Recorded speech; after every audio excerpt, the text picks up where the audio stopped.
I didn't clean my glasses.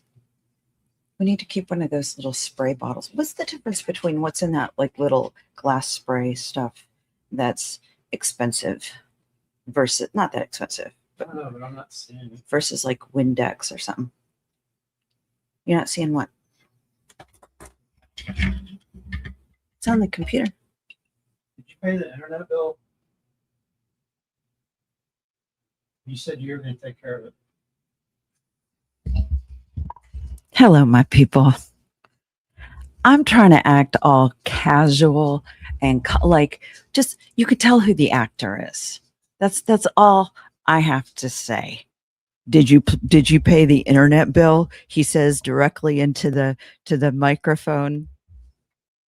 Hi, my people. We've had a hell of a few days. How are you? How's your weekend? Somebody, I went to the grocery and at the checkout, they asked how my weekend was, and I couldn't remember the weekend. Days are a blur. It's not that like my memory is horrible. I don't really go by day of the week because I can't keep track. But then somebody brought up the World Cup, and I'm like, oh yeah, that was over the weekend. Did you guys watch it? Yes. What day of the week was that? The World Cup. Final Mm-hmm. Sunday. It's been going on for. I didn't ask how long it had been going on. Do you, ladies, do you have a partner in your life, or men, do you have a partner in your life where you ask a very specific question? Like, what day? What day this weekend was the World Cup match on? What day this it's been going on for a month? That's not what I asked. That's not what I asked. Does that happen to you? If so, call 1-800-999. Patience is a virtue. I feel I'm all discombobulated. You have you ever seen this show Newsroom? What was that on? Prime, Paramount Plus, something like that. Jeff Daniels, years, the America isn't the greatest nation. It used to be, but we could be again. What? Jeff Daniels? HBO, I believe. HBO. So you know how like crazy it is, and then they're like, "Go." That's exactly what it's like here. Although I get on and I go, you know how crazy it was before we counted down. Hello from Colorado. Yes, yes, yes. They answer everything but what you ask. Now, everything just went full echo. Testing. Am I good now? Did y'all hear it get a little? Thank you, Mile High Vibes in Colorado, not a sex club.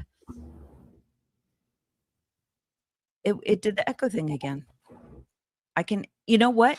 This is the first time I can hear myself. Oh, is it because your mic is too close?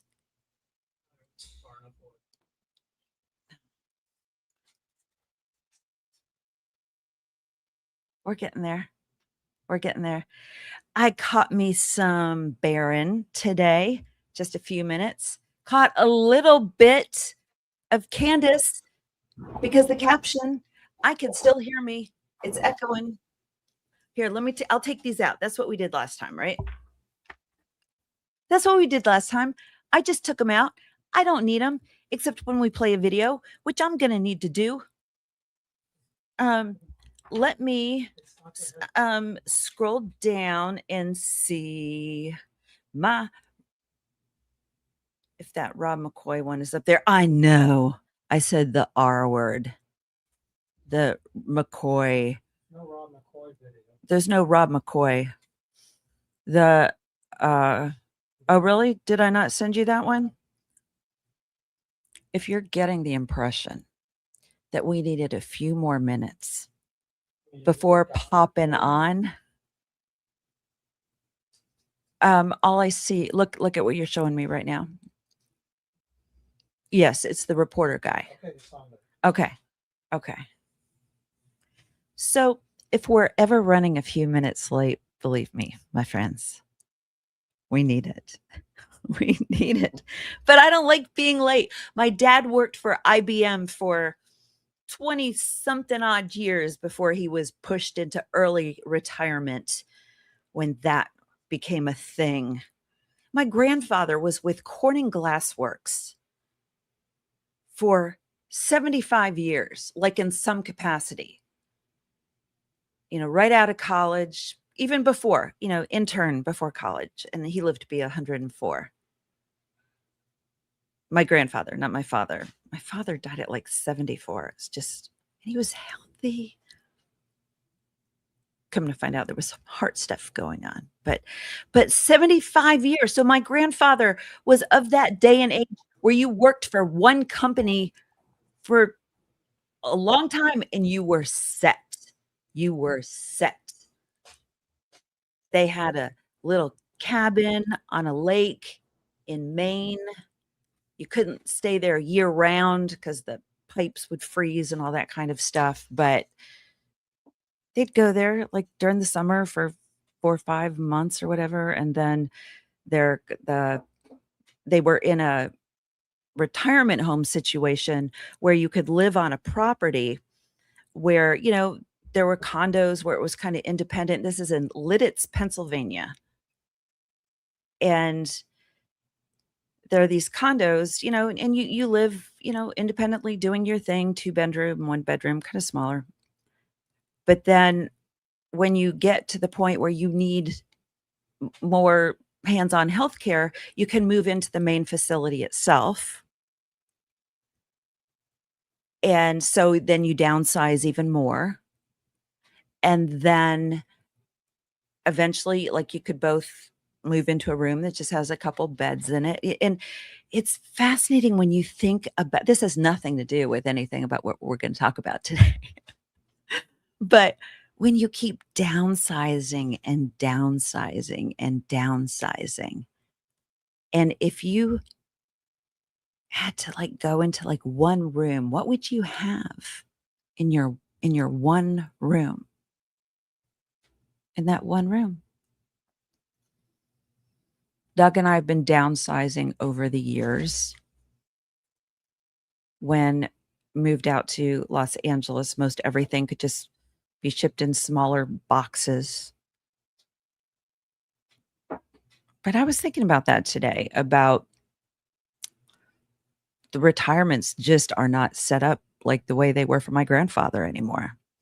My dad was pushed into early retirement. So he was on a fixed income situation, but he was okay. But it's not like that for us. It's not like that for I'm 57. I remember when my brother started switching careers. I have one younger brother, and when he graduated college, he, I don't know, went into a job somewhere and then went in a different direction. And my dad was like, "What are you doing? What are you doing?" Because my dad was with IBM right after college. He was miserable and it drove him to drinking, but you stayed with that one job. And not so much anymore. So the retirement plans and the 401ks. How do you feel when Trump starts talking about those 401ks and the stock market is doing great and we shouldn't worry about the Epstein files because points are up? Not everybody has those. Doug and I made a decision. I don't like to talk about money stuff necessarily, but I don't, not a lot of internal dialogue. But we made a decision. We didn't trust. We started to learn more about where the am I still frozen? Somebody said we were frozen. Okay. When you're turning your money, the retirement, your 401k, you don't know what those companies are investing in. And chances are it's not all things that we would necessarily approve of or be excited about. But those are the profitable ones. But that didn't matter, was the point. That wasn't it. Well, we don't know what they I don't know. We looked into some things and what they were connected with and things going on. So anyway, we bailed on that whole thing. We bailed on that whole thing. We don't do the 508(1)(c)(3) K4 2 whatever it is anymore. We don't do that. Um, so what do you think? Gold or silver?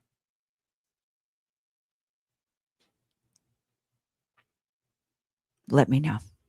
Okay. Lots of talk about lying. Lots of talk about lying. And I don't mean rawr, lying. Lies, lies, lies, lies. And that was the thing that was one of the things that sucked me into this whole thing.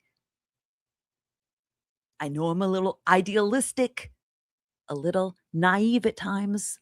My mom once told me, "You were such a trusting child." And I still am. Innately, I believe the best in people.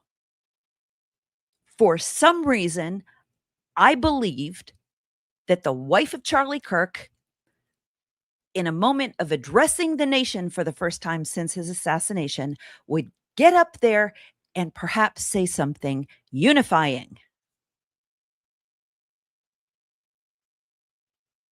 I didn't follow Turning Point. I didn't know anything about them. I sure didn't know who she was. The few things I knew about Charlie Kirk until the last couple of months when he started speaking out about about what was going on in Israel and Gaza and pushing for the Epstein files to be released. I didn't like much of anything he had to say. But for some reason, I projected my own what I would hope would be my better self onto this person, onto that person, person, and thought maybe it's going to be unifying. And it kicked off the lies. Kicked off the lies. The main one being that straight out of the gate within 48, 36 hours. He was killed on the 10th. This was the afternoonish of the 12th. She said, "I can't remember the last time I slept. It's the night before last." We know because she said Gigi slept with you. But the first big lie, which I guess is the big lie, is that they know it's that guy, right? They know that it's Tyler Robinson. Or the bigger umbrella would be that it's the left. The left. Just coming out knowing, acting like she knew anything. It was just absurd. It was just absurd. Tyler Robinson hadn't even gone before a judge yet.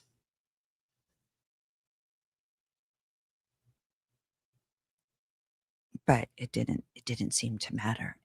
And so right away it was like, oh, this is how it's gonna be. Just lies and lies and more gaslighting. And we were just to the brim. I think all of us were just to the brim. Those of us with higher IQs, like my people are out there, right? We're just filled to the brim, if not already, overflowing of just being tired of the gaslighting. And that, but when she came out and started doing it in the name of Jesus, like, okay, this has got my attention. I wasn't all in still. I didn't post about that. I didn't, but it definitely got my attention. The memorial did it. But the lies and the lies and the lies. They killed him for his faith, for his patriotism, for his love of God and country. That last sentence was not quote unquote, but you get the gist. They. I just saw a clip of Pastor Rob McCoy, the R word. Sounds like it's like the F word, Rob McCoy. It's just I don't think there's a person on the planet right now that makes my skin crawl more than that man does right now. Probably Rob McCoy, Frank Turek, Erica. See, there came a point even with Donald Trump over the years where it was just kind of the enemy I knew, so to speak. So it's like some people were like, I can't stand his voice. I'm like, I'm so used to it. It just doesn't. I'm there with Erica pretty much. I guess I'm just kind of used to it. If I had to watch that Rob McCoy video I did one more time where he was acting out the David and Goliath thing. Did I tell you? I know I did, but I just want to reiterate in case you're new here, the Calvary Chapel pastors don't have to be ordained seminarist. What do we call that, Doug? You don't have to have to be ordained going through seminary, No, a seminary degree. you don't have to have a seminary degree to be ordained in the Calvary Chapel system.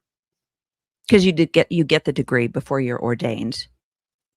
Not always, but typically. So you can have the degree and not be ordained to lead a church. Regardless, he's been doing it for 40 some odd years and he's never gotten a seminary degree. Which shows when he says that he is going to create scripture of his own in the midst of that sermon. It's not in the Bible, but it is. It's not in scripture, but in my mind it is. His whole face.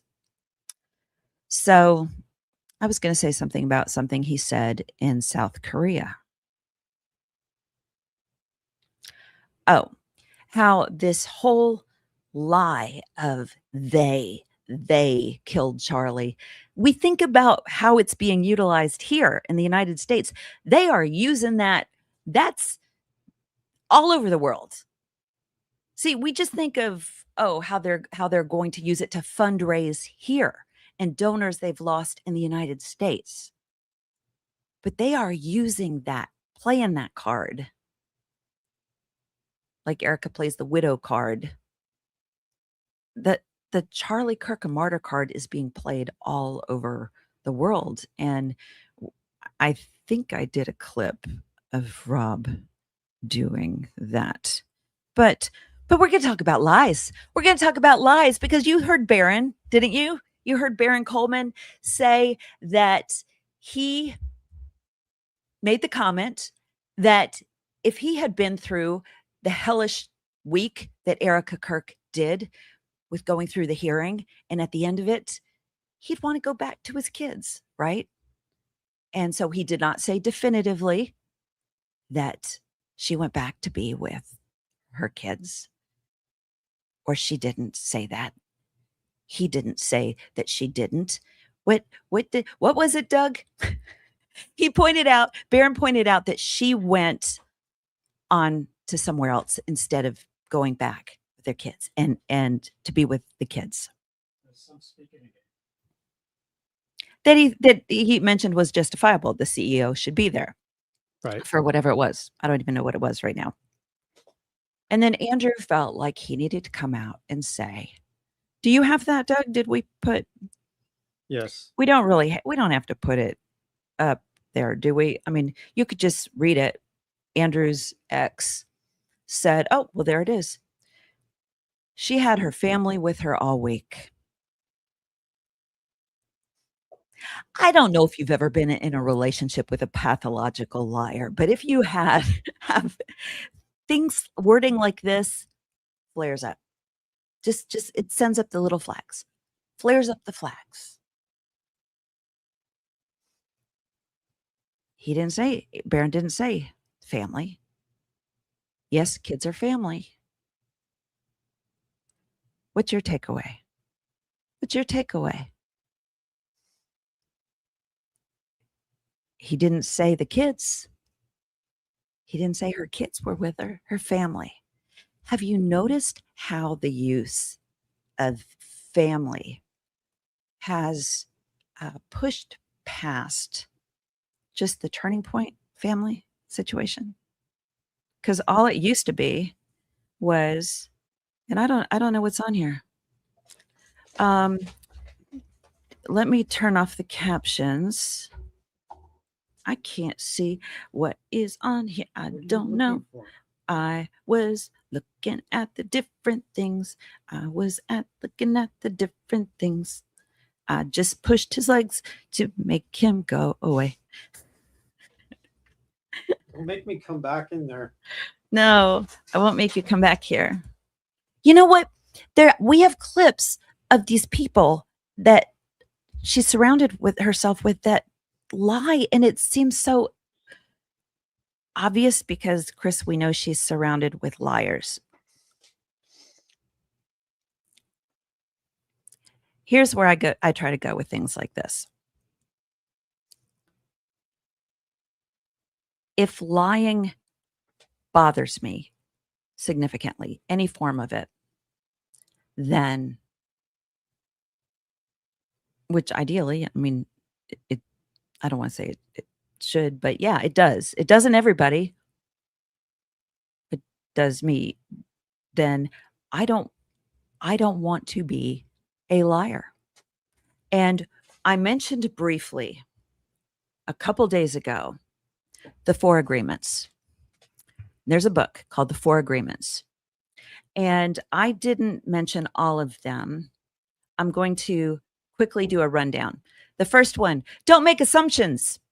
Find the courage to ask questions and to express what you really want. Communicate with others as clearly as you can and to avoid misunderstandings, sadness, and drama.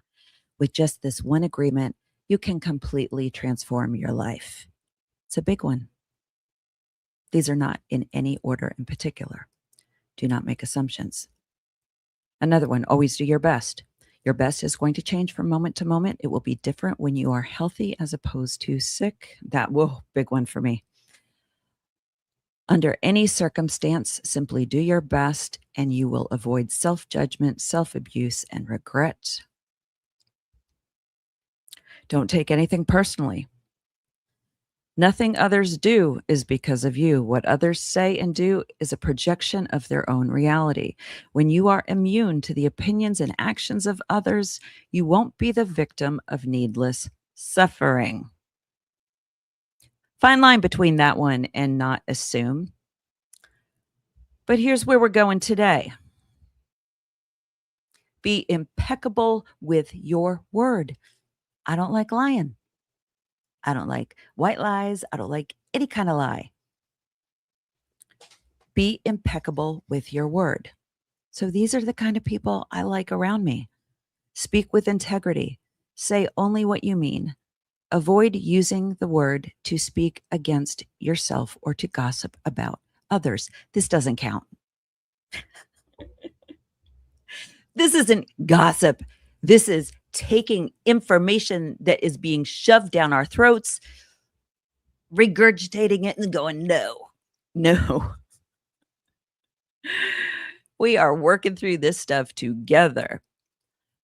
Use the power of your word in the direction of truth and love and calling out the BS. Calling out the BS. Be impeccable with your word. In the land of Christendom, to speak Christianese, your yes is your yes and your no is your no, ideally, but not for Turning Point USA. Not for these people. Doesn't matter to them. Doesn't matter. I didn't see this, but what Andrew does in response to Barron dare insinuate that the children are not with her, dare call attention to that at all, which shows clearly Andrew does have a problem with it. If he feels like he has to or maybe Andrew has just stopped thinking. Maybe Andrew is just on autopilot. And he's just waiting. He's just got his little radar up, just waiting to pick up whatever signal Erica sends out next. Can you imagine being Mrs. Andrew Colvett? You think you're crashed out for the night. Finally got the kids to bed. And the phone just starts going off, and it's Erica. Baron said I wasn't with my kids. We all know I wasn't with my kids, but I need you to put something out there. So Andrew puts out, she was with her family. She was with her family. Well, her family, as we know, when she says family, when she has ever said family through this entire thing, it's been her Turning Point family. Turning Point family. But these people and their liars and their lies. The first night, you guys, the first night, Rob McCoy in a hotel room. He flew out to Utah, got a hold of a reporter who was based in Los Angeles, I believe. And we know that somebody went in and changed the Wikipedia saying that he was co-faith founder of Turning Point Faith. I'm still figuring out where the different branches are and the Turning Point, all that, like the jellyfish, like which is the mother ship, so to speak, and all the different tentacles of the different organizations. Because I didn't know they had like an urban outreach thing. Did you know about that? Anyway, I don't care. I don't really care. Jellyfish do? The jellyfish. No. So this Rob McCoy, you can tell he's just excited. He's just excited. He's excited. It's the first night of the whole thing, and he's freaking excited. Let me see if this is the right video. No, that's Andrew. That's not a video. Where is? But you showed it to me. It was on the phone. It was on the phone. Oh, wait, no. This is. Yeah, we actually spoke with. Okay. Yeah, we actually spoke with I can't hear it, though. The person that Charlie Kirk refers to as his pastor. He flew to Utah to be there with the family tonight, but we spoke with him exclusively just a little while ago. A couple years ago, I met my now pastor, Rob McCoy. The man Charlie Kirk called one of his closest friends. Charlie didn't die today, he began to truly live. Had he ever expressed concerns about something like this happening? Of course, he had a security detail. He received death threats every day. This was obviously, at least from my opinion, a professional hit. Pastor Rob McCoy routinely had Charlie Kirk as a guest speaker at Godspeak Calvary Chapel in Newbury Park. Charlie called me his pastor. I preferred to be considered his friend and his biggest fan. What is it with old men, these two old guys in these two small shirts? And I ask you as I close. 이제 말씀 마치면서 말할게요. South Korea.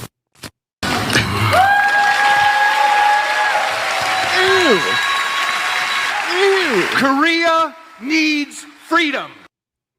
Ooh, no. Okay. Do you see a resemblance? I see a resemblance. I see a resemblance.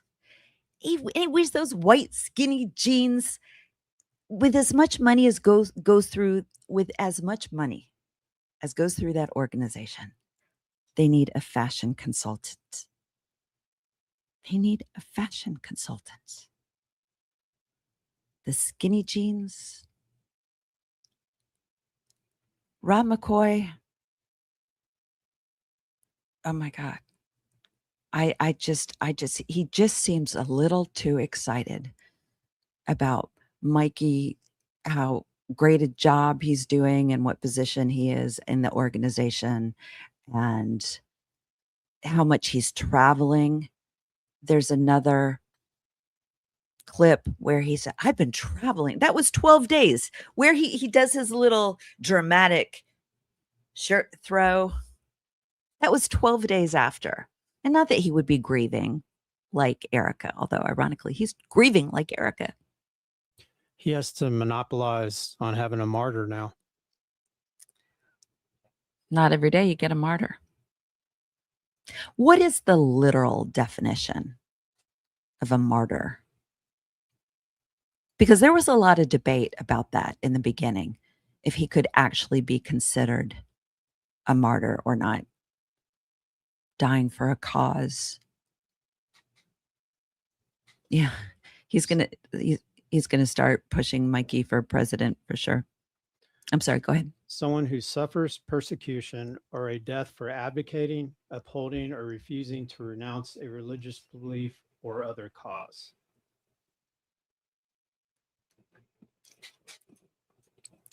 So I guess the pushback is if he were assassinated to just get out of the way so a war could start. He wasn't killed for those things.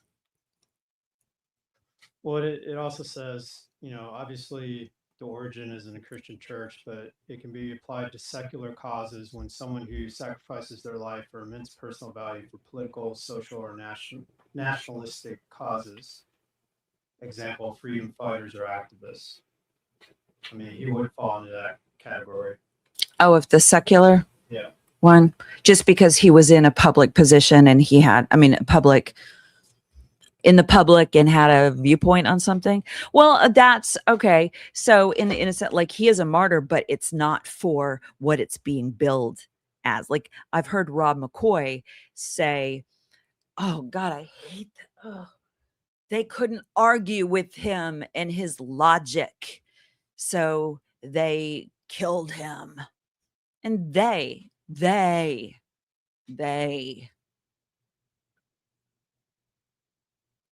So he was a martyr, but what would you say he's actually a martyr for? I would say for kind of right-wing nationalist beliefs. I wouldn't say he was a martyr for Christian beliefs. But if he were taken out for the sole purpose of clearing the way for Trump without objection to start the war in Iran, what was he a martyr for? For his belief that we shouldn't be in the war.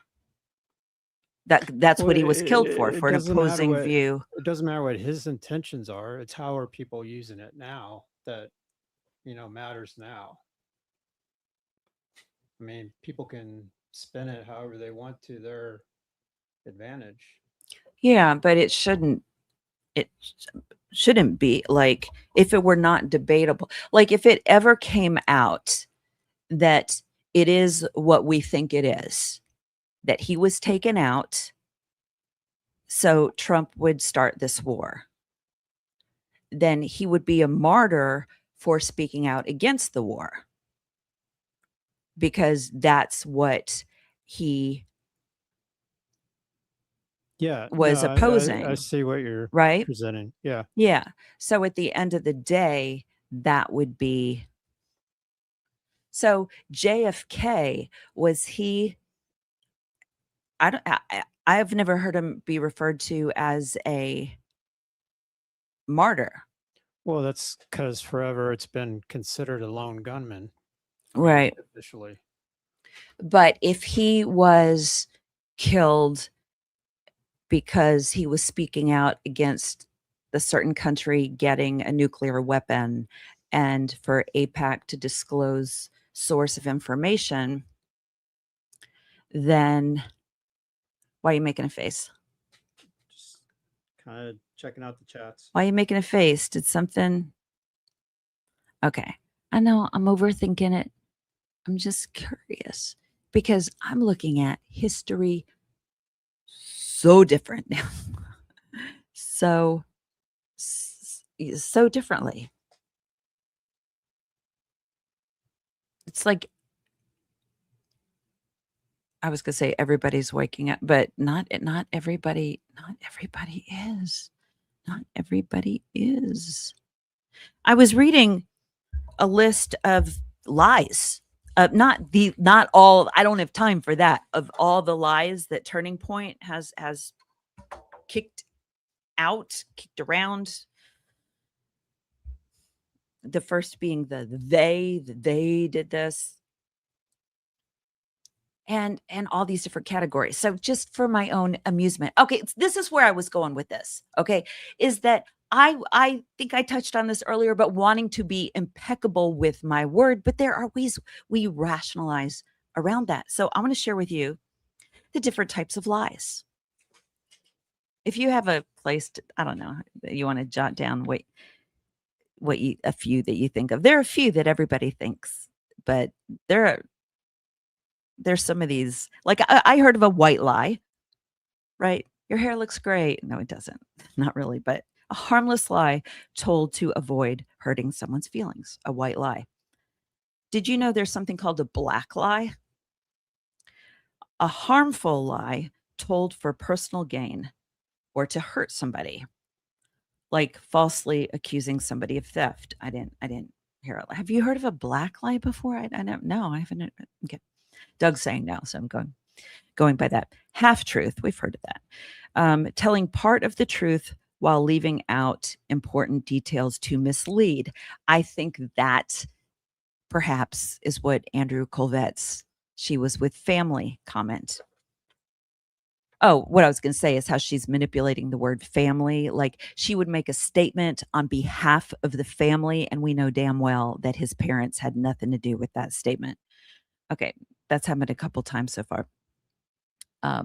Half truth. Example: saying you finished a project but not mentioning it was completed late. Half truths. Hello, teenagers.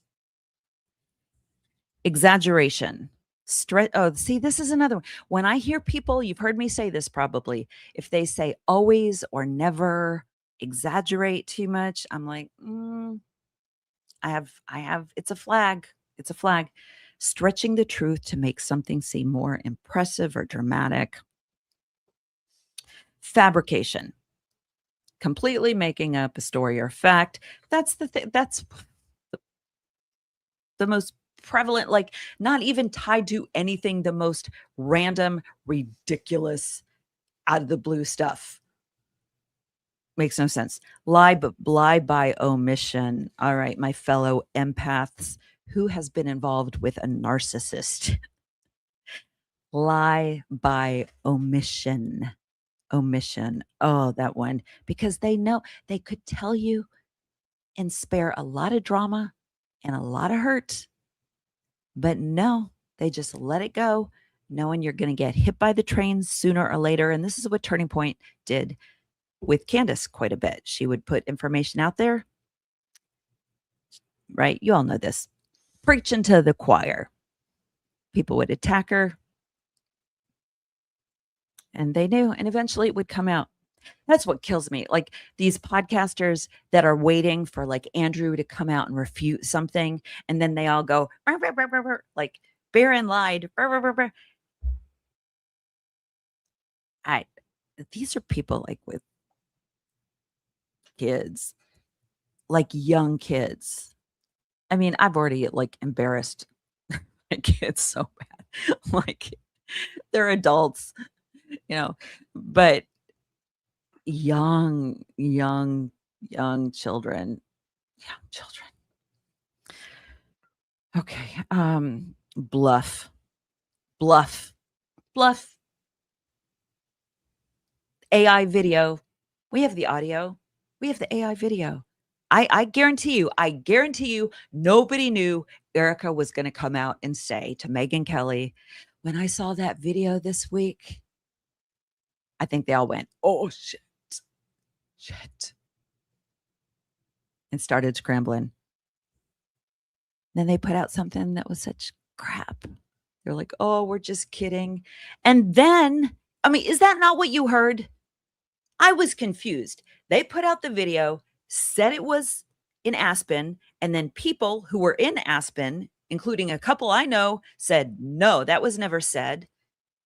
And then all the technical aspects were coming, being disclosed. And so they were like, oh, we were trolling the trolls. And Doug, you were like, before I even like got my head around it, because I was like, what? Like, what? You pointed out that they were saying it was fake or something. Like I couldn't even get my head around. What was your first question, Doug? You came up with like, I don't think I could even get my head around. I don't know what they were doing, but that's what the whole game is, just the confusion. And it's mean because people care. and want to know. And there were some of their people, like podcasters that not, getting paid to perpetuate whatever they're putting forward, but who are supporters, who are like, what are you doing? Like, that's just, you don't, you don't dishonor Charlie Kirk by doing that. So, but then Blake Neff, I heard him on one of these X, I don't know what they're called, the chats on X, where people join in discussions and so many people are allowed to talk. And Blake Neff was left in one. And he said, like sometime in the last couple of weeks, he said that no, it wasn't AI. It's just crazy, just crazy. So pretending they have a video. No, they don't have a video. Da-da-da. Oh, and then this we've seen. I wish I had specific examples. That's what, in hindsight, of how Turning Point, all their different ones would fit into these different categories. That's what I do for fun these days. Organize Turning Point's lies. People fascinate me. It really is fascinating to me. But a noble lie. So when Andrew Colvett, they all fall under Andrew Colvett. He checks the boxes for all of them one way or another, but says when he said, yeah, so I didn't share publicly the text I shared with Joe Kent because I didn't feel like everybody needed to know it. Or, yeah, we took the HD card because we wanted to protect Erica from reliving something she never saw in the first place. Would you want to see it? Would you want to see it? I remember this movie I saw with Angelina Jolie, played the wife of a reporter, a Wall Street Journal reporter who was in the Middle East, and he was held captive, and eventually they beheaded him and videotaped it. And she went over there. She was fighting for justice. She had the tape. She put it off forever. And then inevitably, she watches it, and this is the best directing. You don't see her. All I can picture now, I don't even remember the name of the movie, but I remember the scream that she made. And you don't even see her. I think it's like a nighttime shot outside, like from the hotel, from the apartment looking complex thing. Would you want to, in Charlie's situation, does it seem reasonable to you when Erica says, I don't want to see it. I don't want to see it. Now, how about when she says, and my kids, they'll never see it. I'll make sure they never see it.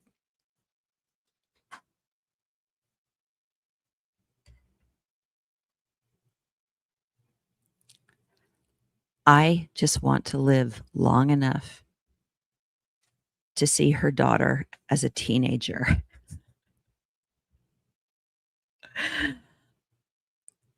And see how that goes. In this leadership conference retreat that she's just wrapped up a couple days ago, whatever. She said, in 10 years, my daughter will be in Club America. In 10 years, she's doing her authority voice as she's pacing in her silk pajamas with her hand in her pocket, doing her Steve Jobs impersonation, I guess. Power CEO. Nonsensical sentences. In 10 years, my daughter will be in Club America. Let me know how that goes. If you know, you know. You know. We're not done. I've listed 8 kind of lies so far. We're 1, 2, 3, 4 more to go. Compulsive, pathological. I think Erica falls into this. I remember very early on Candace saying something like, is she like Candace was wrestling through it. Is she believing what she's saying? I think she's believing what she's saying, or she has said it so often she believes it, or she believes it the first time she can. I mean, there was just this genuine wrestling through if Erica was genuinely believing what she was saying. I think she's pathological. I think we've seen that in her, creating I was 2 years a basketball player. I was 2 years a basketball player in college. Or I received honors status. Or there's a lot of, telling people what they want to hear. When she's starting to dip her toe in the land of Christendom, and she's saying, I'm not going to do pageants anymore.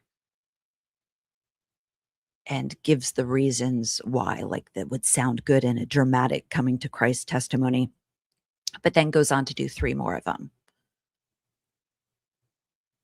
The whole adding to her resume, the playing 2 years, saying she played 2 years of basketball instead of 1 because 1 isn't enough.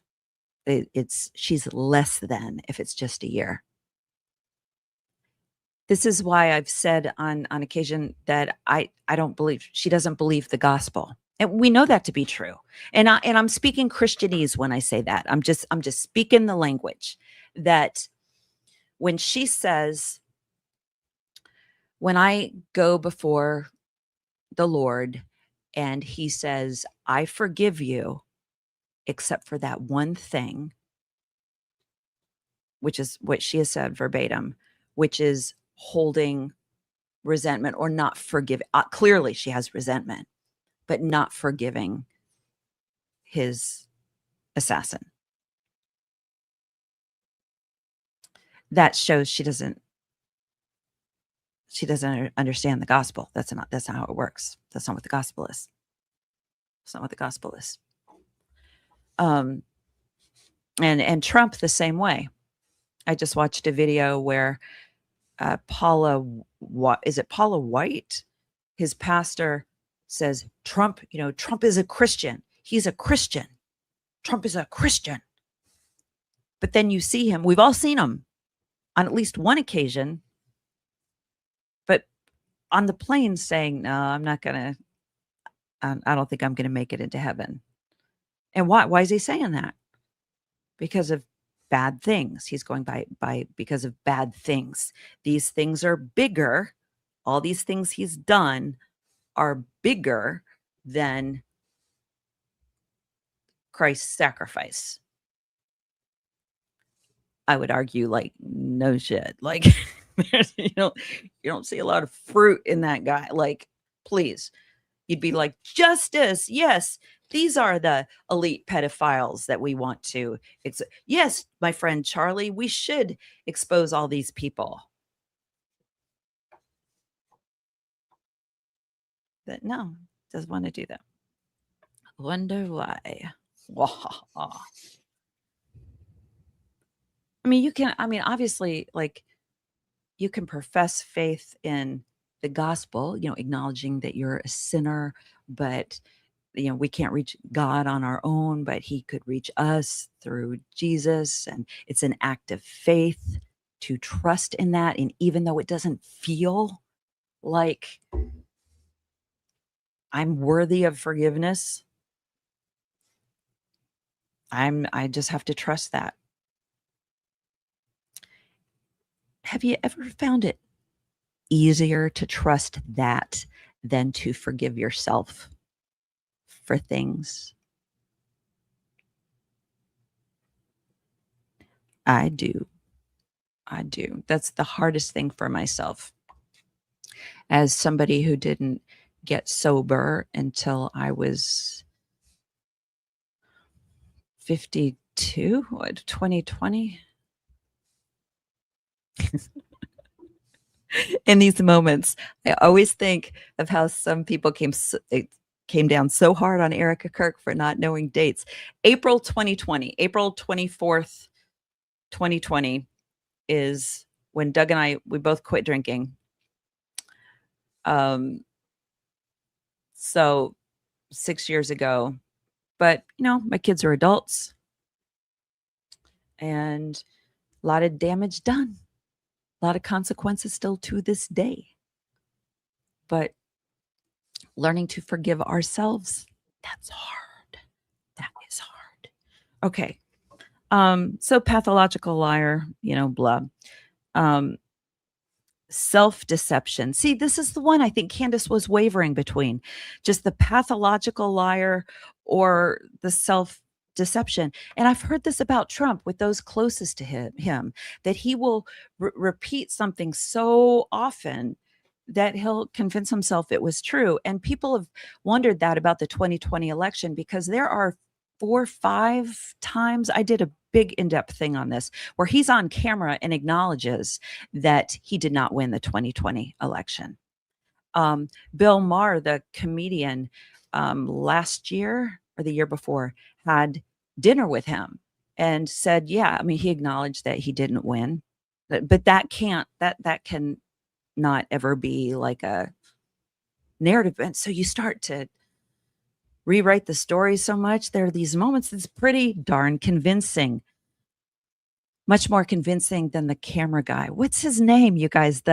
Who took the SD card and then filmed himself saying, they shot Charlie.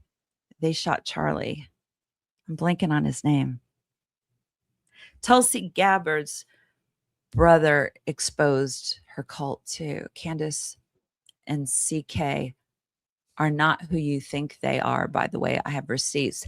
I don't know who I don't know who anybody is. I don't know who I am. I'm still trying to figure that out. Now I have a pretty good idea. Well, drop me a note, Renee Nation. Tulsi Gabbard's brother exposed her cult too. Candace and CK are not who you think they are, by the way. Do you ever have those friends on Facebook where you or on social media where you type something and it's like I'll share, this is just exasperating to me. I can't believe he did this again or whatever. I've stopped saying that a while ago. And somebody will say, don't worry, you'll understand soon, which is not what our friend here did, but don't worry, you'll understand soon. And I'm like, bitch, if you know, share with the class. But I've noticed that they never say. I'm like, okay, are we in bot territory? Just wait. They say, just wait. You'll see. You'll see. Okay. Self-deception. We already did that. False promise. Making a promise you never intended to keep, like sharing a video. AI. And then perjury. That's the last one. Lying under oath in a legal proceeding, which is a crime in many jurisdictions. Do you think, is this going to go to trial?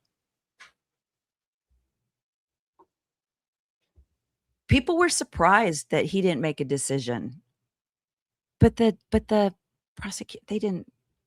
the defense didn't share their stuff anyway. I like following not the nitpicky, but just even some of the bigger bites of the trial stuff. I'm not a go-to for the crime stuff. Barron's all over that.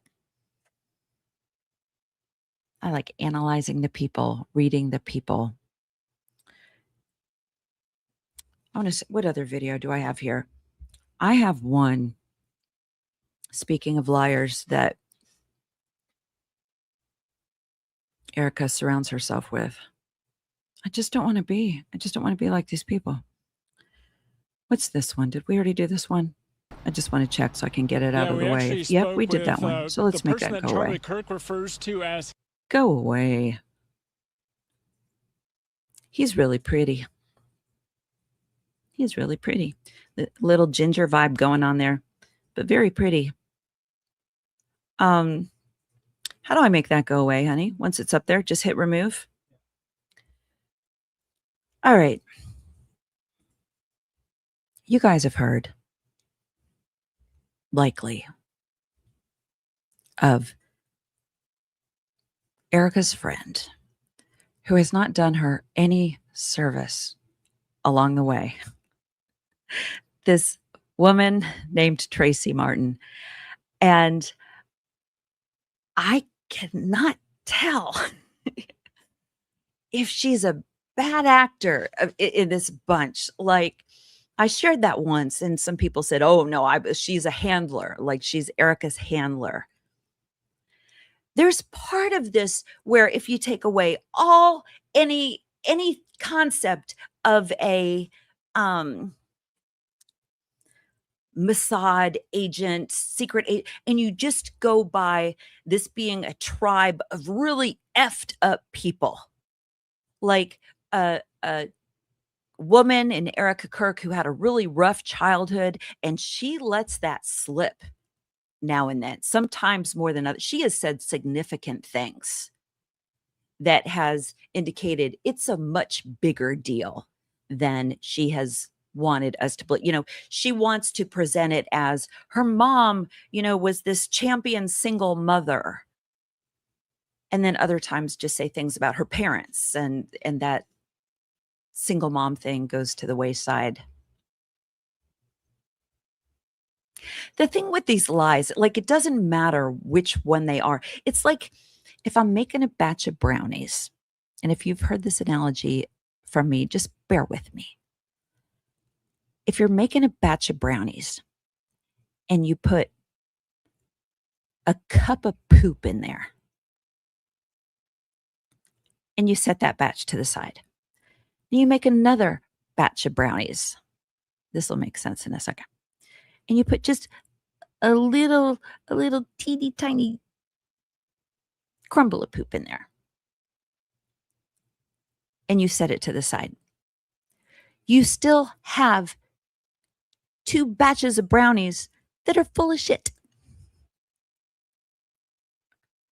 The lies are lies are lies. You still got shitty brownies. There's no little lie.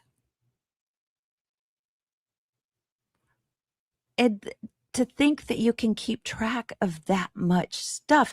But this worked for them for so long. They got away with this. They got away with it, with functioning this way. Let's say nothing nefarious. Let's say this whole thing has nothing more to do than like them trying to cover up money that was being taken out, that Andrew, like, I'm not saying that this is true, that Erica and Andrew and Stacy and Sheridan, that they had started this account, right?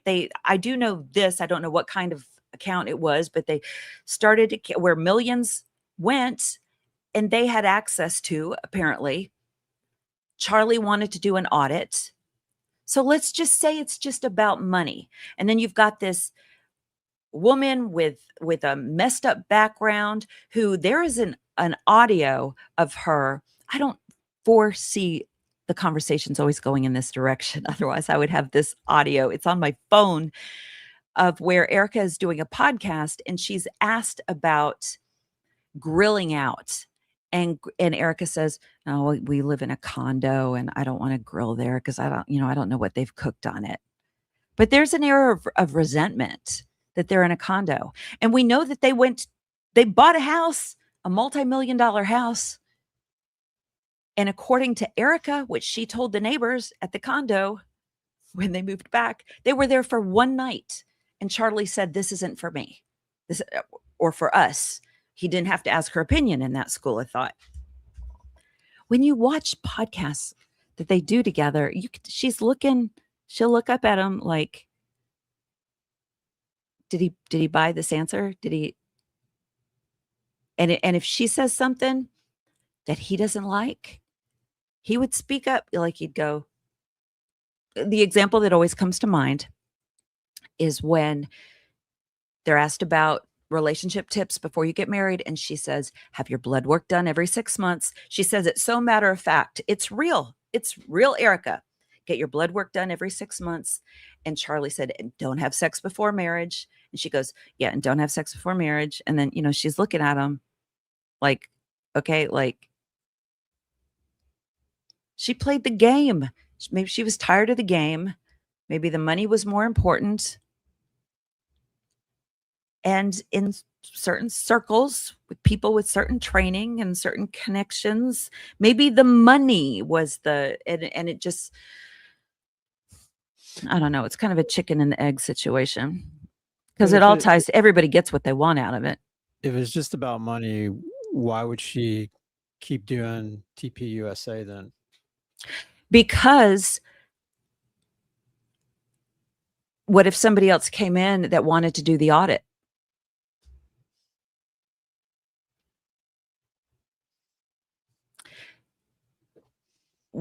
Oh God, I wish I had this clip.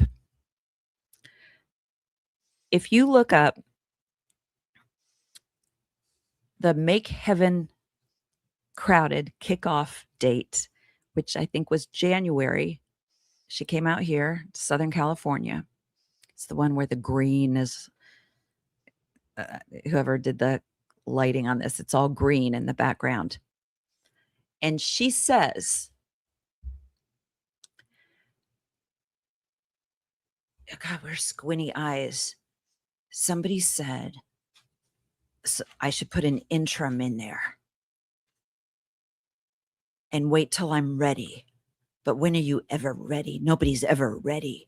And so I put an interim in there and let it all burn to the ground. It's like more intense than that. It's really intense. And when I saw that, I went, whoa. Like she's protecting something. Like it's not just that she wanted to be CEO because she liked being in front of the spotlight. It's like she's protecting something. And that would make sense then, Doug. I understand now. That would make sense. And burn it all to the ground. And that because and burn it all to the ground because she kept contradicting herself. This might be the most significant, this chunk here, like in terms of solidifying the idea that she had to be put into place. And this is why they wanted her in place, is because she would protect, let's just say, the pot of gold. Not the organization, because remember, she made it more than clear, although I don't think she knew what she was saying because she kept saying it, that Charlie set I always want to say ministry, but the organization up in a way that it could be vision led, not, darn it, what was the other word?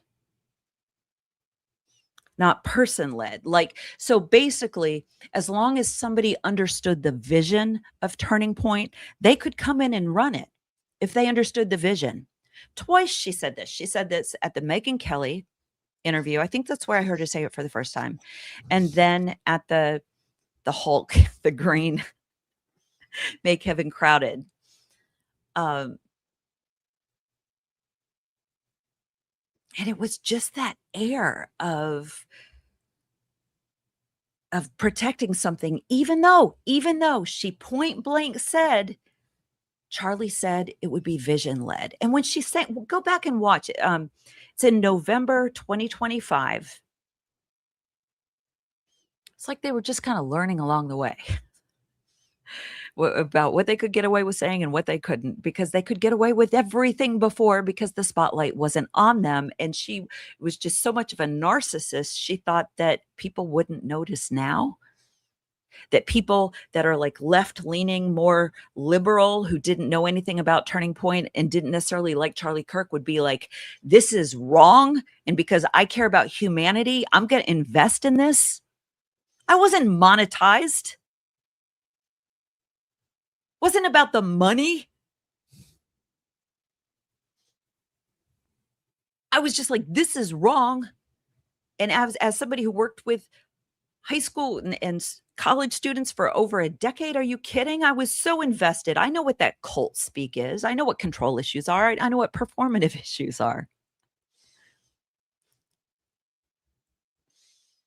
When people say, Erica, she's a beauty queen, and so she just wants to be in the spotlight. Or Candace, she was in some dance video and she just wanted the attention.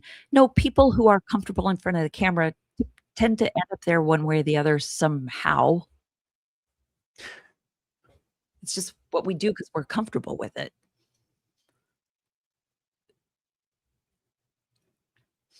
I mean, don't forget, there is a board behind TPUSA as well. Yeah, but boards.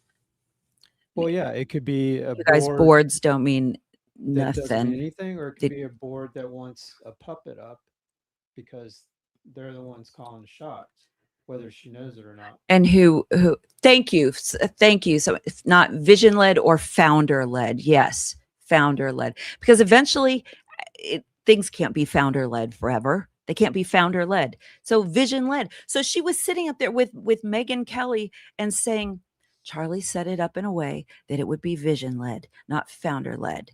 And he said I would do a great job. And I was like, she just contradicted herself. Like, she just set this up where I'm not needed. Like, she literally teed it up as, so I'm not really needed. But then, so I would do a great job. And nobody, no donor, nobody ever heard him say that. And think about this. He had this audit so on the forefront of his mind that he did it. He had it written out. He sent it out. It was public. It was known. That wasn't even just a little internal memo. Like, it was known that he wanted that audit done. So understanding how contrary Erica being CEO would go against everything he's ever thought, like he wouldn't at least like have a video message or something. This is like, so for somebody who didn't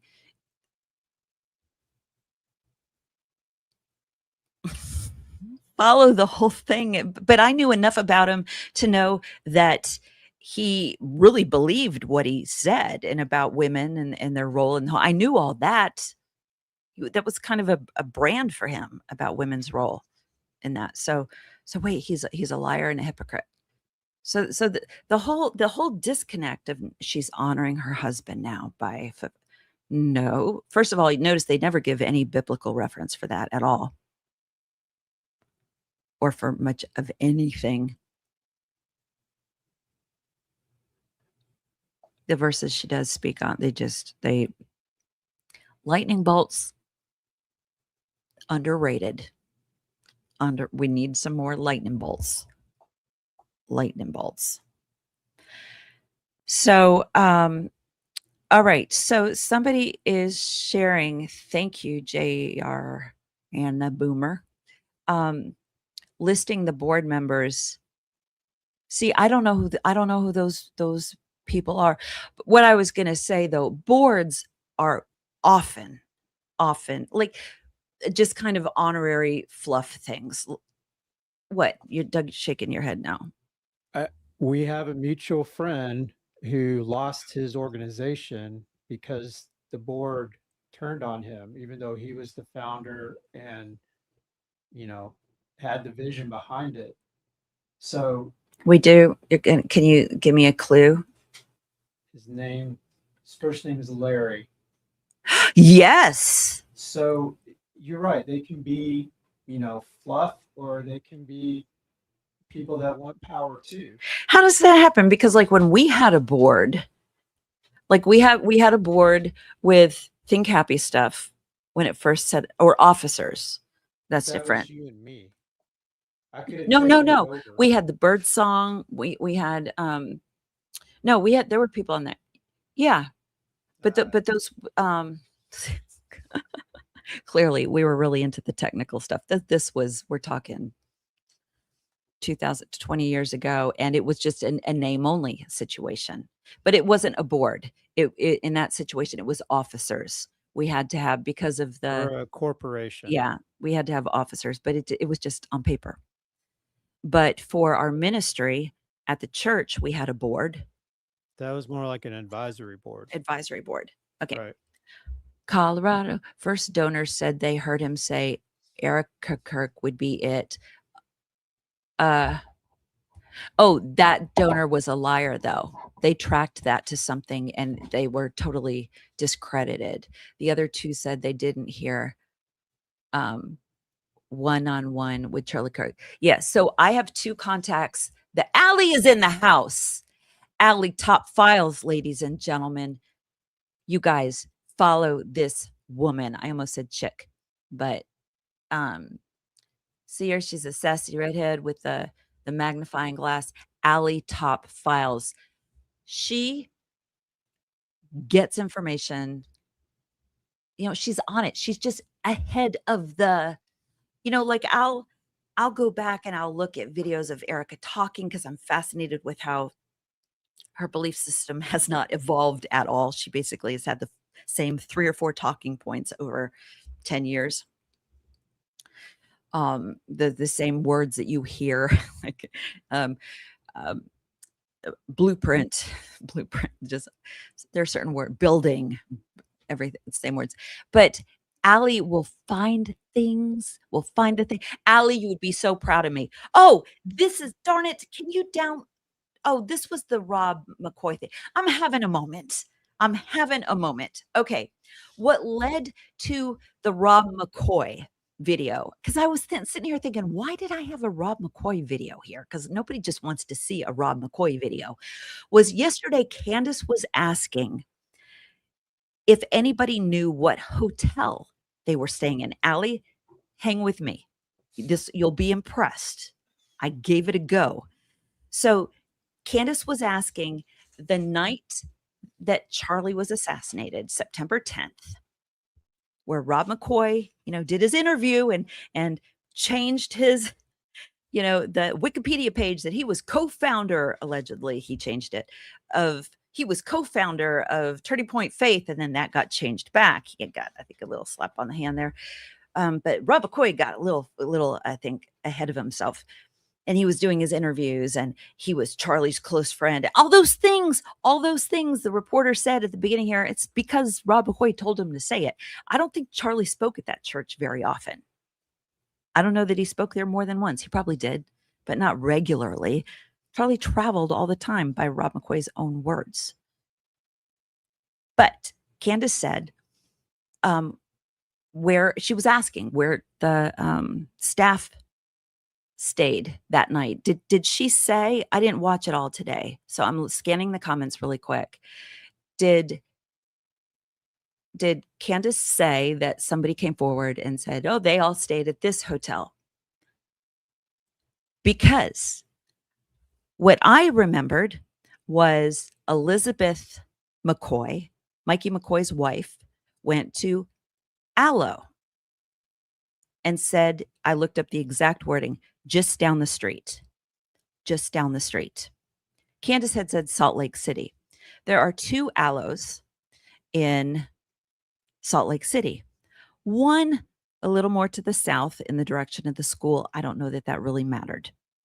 I looked up hotels that had that were that would have suites or 2 bedrooms, because Erica talks about going into another room for that night.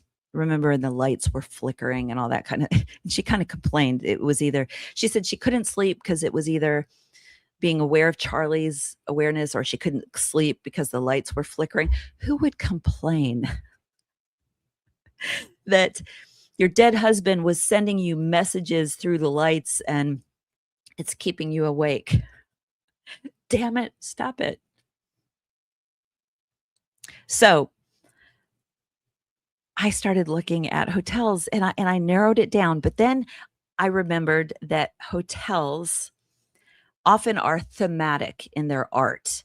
So if the artwork in one of the rooms in the lobby, or, you know, somewhere in the lobby, it is very futuristic or very modern art or splatter paint or what that you see that pretty much consistently through the rooms. It would be rare for it not to be the case. So in the Rob McCoy video, you can see the painting. It's not a painting. It's like a photo to print, wrap kind of thing. I use my hands so much. And so I looked at the area hotels that were within walking distance of Aloe, thinking they didn't have a rental car, probably. I don't know. It was fun though. I was in a mood. I was sad about something that had gone down. I was just really sad. And Candace threw that out there, and I'm like, it's like a puzzle.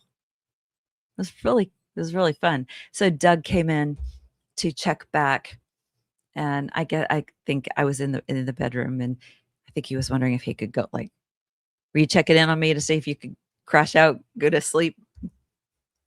Oh, okay. I thought maybe you were, but so yeah. So because we know the hotel is near an Aloe because Elizabeth McCoy said it's right down the street. It was right down the street. And Rob and McCoy undoubtedly would, I would think, would be in the same hotel.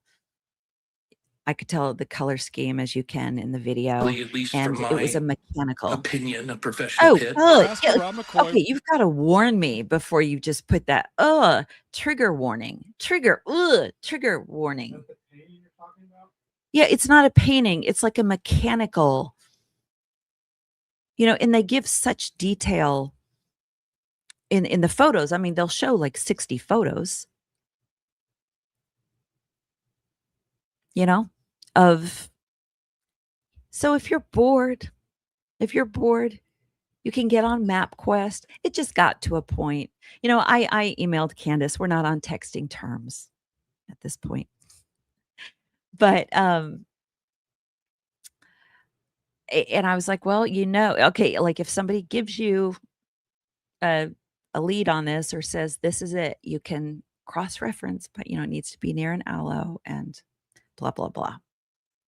Italian, Nicole, we use our hands. I'm not Italian, but here I go. Look at this Think Happy Stuff sweatshirt that you cannot get. It is one of a kind because I spilled bleach on it. And I was like, I'm just going to dump bleach on the rest of it. And we don't make these anymore. Do we still have a few of the ones that we made? The pink ones? We have a lot of tie-dye pink sweatshirts. Not a lot. I mean, like a dozen of them. Yeah. Like, okay. Will you grab one? I want to show them. Because you may not know that Doug and I, if you've heard the story, please bear with me. But we had these pink sweatshirts, and I was like, Doug, I've got this idea. It's great. Let's kind of like tie dye them and make them cool and artsy. And I'm like, it'll be fun. And I brought out this huge container of rubber bands, and he looked at me. We got through it. I had more fun than he did, although your hands get sore after a while. So we have, it's actually the same style of like what I'm wearing, but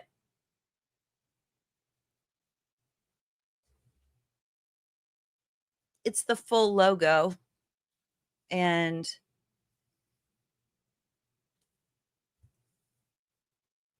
it's a little bit of a wider neck. So what I like to say is that some you'll just feel the love. Some might come with some seething resentment, and you'll if you pick up that vibe, that was from Doug, and you might have to wash it a couple times before wearing it. But I love them. These are great, and we have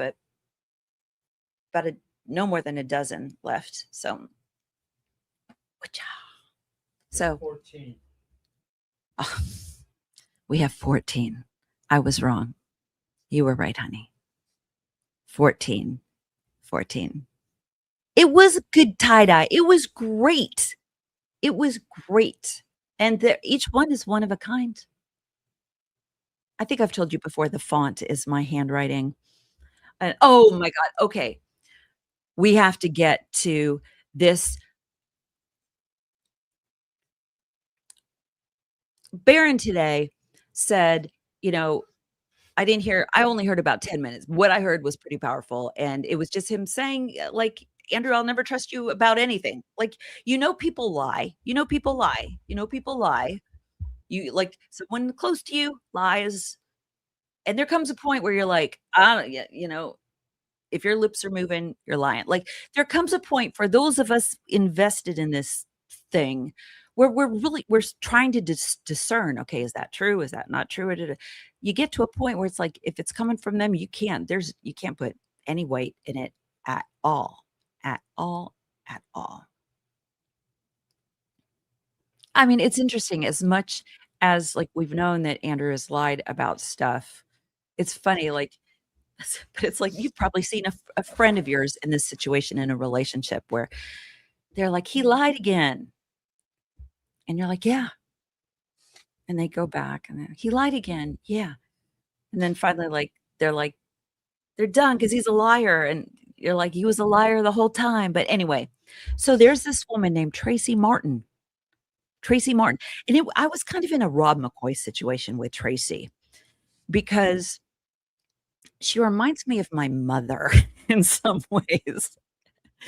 When my mom first became a therapist, and we would watch a TV show, and I would just want to watch the murder mystery. I didn't need to know if the man was a paranoid schizophrenic because of issues he had with his father or not, but she just took it upon herself to diagnose the antagonist. Tracy is a life coach. Oh, this is it. Tracy Martin is the Rob McCoy of life coaching. Like, you don't have to have a degree to life coach. You like Calvary Chapel, they don't have their pastors have to have seminary degrees. So life coaching, you get what you deserve with a life coach. Now, listen, I'm not disparaging life coaches there. I'm my fingers right up there. So I was careful the way I phrase that. You get what you deserve, meaning if you are discerning enough to get somebody who has lived life in a way that they can share from their wisdom and experience and not project all their stuff onto you and everybody around you, then you've got someone who's gonna help point you in the right direction. Life coaching, the coach term, I think, comes from more of like action, like action.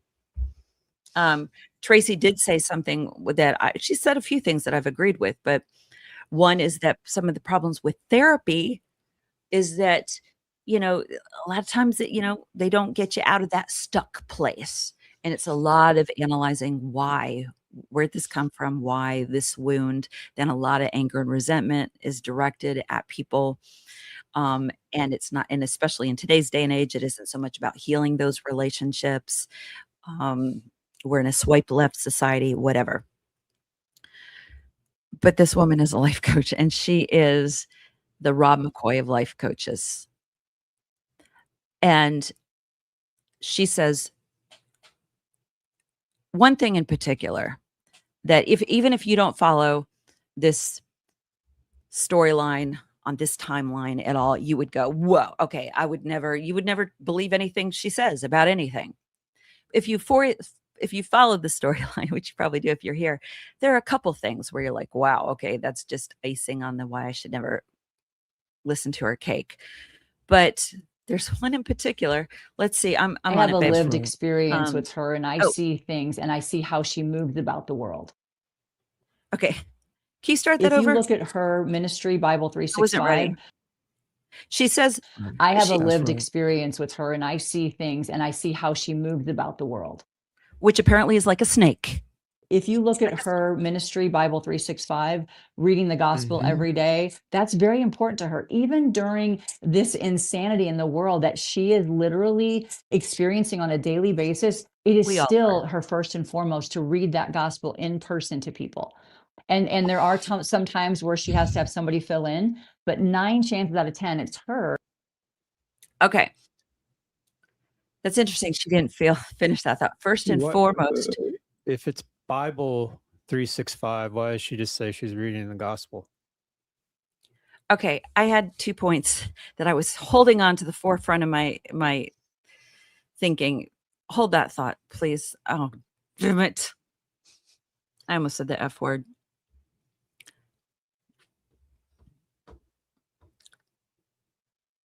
I Can you tell the difference, like, when I'm looking at you and when I'm looking at Doug? Because there's just a slight variation, a slight degree here, slight degree. First thing is she doesn't read it in person. I know that was a slip of the tongue. She doesn't read it in person. It's podcast, it's recorded, I think. I don't know. Some of them, the podcasts seem live, but it's not in person, whatever. But when she said that, and this interview was a month or so ago, she said 9 times out of 10. When somebody says something like 9 times out of 10, I'm like, all right, I'm going to do the math. So I went to the page and checked off every time. And it doesn't tell you. It doesn't tell you when there is a guest reader on. You've got to click on it. You have to click on it. But we know Erica. We know Erica's voice by now. You probably know my voice by now. It was, and I wasn't going to go through my Instagram to get the exact percentage because I like to be very, very specific. But we're talking between 40 and 50%. Nowhere near 9 out of 10. So right away, like, it's like that kind of stuff. I threw my list on the ground as we were going through them, each page of the different kind of lies. An exaggeration. When your purpose, like Tracy has made it her purpose to be an Erica Kirk apologist, to explain all things Erica Kirk and why she's good. She put herself on the front lines of this, and her family and her daughter. She jumped into it and put herself out there. And didn't do her any favors. But as closely as scrutinized as this whole thing is, to say, if you jump on Bibles 365, 9 times out of 10, it's going to be Erica Kirk. Now, when it's closer to 40%, maybe 50%, maybe less now. I didn't go back. I almost did. I almost did. We ran out of time to go back because I love to be like really exact with things like that. Far below. Okay, that's not the big one. That's not the big one. That's not the one where I'm like, discredit. Maybe just a little flub. Maybe just a friend being a friend. Now, I actually don't know if it's this next one or the one after, but you'll get it. You'll get it.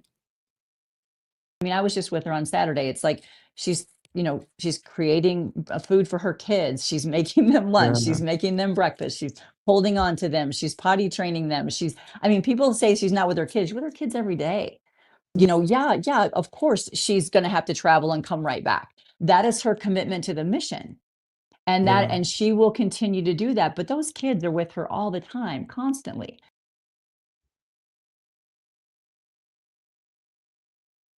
That was it. That was the one. That was the one. Her kids are with her all the time, constantly. How to destroy your credibility instantly. And here's the deal. I don't care. I don't care.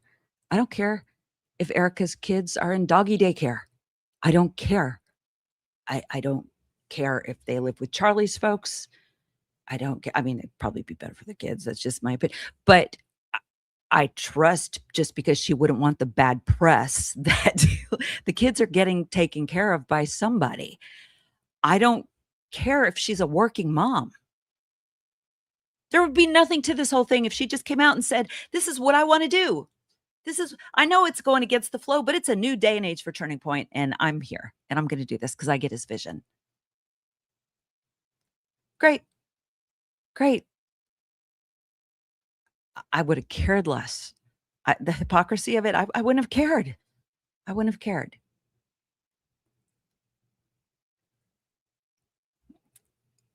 On both of these, Tracy does this thing where she'll kind of make a blanket statement, and then she'll walk it back a little bit. And it's actually something I respect about her, where she'll make the, you know, I'm not going to quote it right, but she's with her kids all the time. Now, yes, she has to travel. Like, so she acknowledges it. Like in the same, she did the same thing with the Bible reading thing, but not enough, but not quite enough. Now, Doug, you did bring up a point, because you said, because Tracy said, you read the gospel. She reads through the gospel every day. Now, here's this. This isn't semantics. This is important, because these are people who say they know the Bible. And this is Erica reading through the Bible as a brand, like she knows the Bible. Reading through the Bible isn't knowing the Bible. The Bible doesn't know the Bible. Start doing a deep dive about how some of those books were put together and how different people wrote the same one. It gets little. Ah, it's a lot. It's a lot. It's a lot. But she said Erica reads the gospel every day. Technically, no. And I tossed something to Doug. Do you have that paper? I and Doug knew this anyway, but I wanted, like, because no, they don't do it's not the gospel every day. That's not what it is. And they should know that. They should know that. Take it, Doug. So 1 Corinthians 15, 1-4 summarizes the gospel. That Christ died for our sins according to the scriptures, that he was buried, that he was raised on the third day according to the scriptures. So that's all that's there, right? I mean, that's the gospel. Well, and that's in a letter to a church. Right. But Yeah. but the point, like, there's the gospel. The gospel is the good news. The gospel is the good news. It's not the whole, and so begat so-and-so, begat so-and-so, begat so-and-so. I went to a church service once, like in the last 5 years. Okay, I'll tell you all this. Doug and I met in college at Western Kentucky University. We met at a Campus Crusade for Christ meeting. I remember when he walked in, because he had this Johnny Depp, Charlie Sheen thing going on. And remember, this was in the 80s. So they were kind of cool and hot at the time. So I remember when he walked in, I can picture it to this day. Just so happened I was engaged to somebody else at the time who was out of state. So I didn't make a big deal out of it to my friend, but I almost said to her, come on, let me introduce you to the guy I'm going to marry. Because there was actually a little bit of a honeypot thing going on in some of these Christian organizations. If you saw a guy and you were kind of a cute girl, you knew if you were nice and flirted a little bit, they would come back. So that's kind of that was a thing. That was a thing. But you know, you're hot. So I was going to check you out. Thank you. Nobody needed to push me, and nobody ever pushed, and like no one was ever like, girls go, whatever. So where was I going with that? I don't know. What were we talking about? You said you were in a church once 5 years ago. Oh, then okay. you led So into- the church, it's Campus Crusade for Christ is an interdenominational organization. However, it was in that college, I guess, because the campus director was Southern Baptist or whatever. Like, people most went to Southern Baptist church. So Doug was Southern Baptist. I was raised Catholic. So I started going to the Southern Baptist church. The pastor at the time, is a guy named Brad Johnson, who, I don't know why he left Kentucky. Well, it was to go to a bigger church out here. Okay. Yeah, Brad is a big personality. So it was to lead. Yeah, it was a kind of like one of the mega churches out here. I don't remember which one. It doesn't matter. This guy, though, was all over the news. You can look him up. And he's got a great heart. I mean, but he started a church out here. Oh God, how do I tell this story? So he was, it's so funny. I want to do an Erica impersonation when she says, how can I put it into worldly words for you? She literally said that at a conference where she was trying to describe what it was. I don't know if it was the God filling a void thing, but let me put this into worldly words for you. So we moved out here. We were in Burbank. We moved farther north, and he was starting. No, he was already at a church. Somebody said he has a church.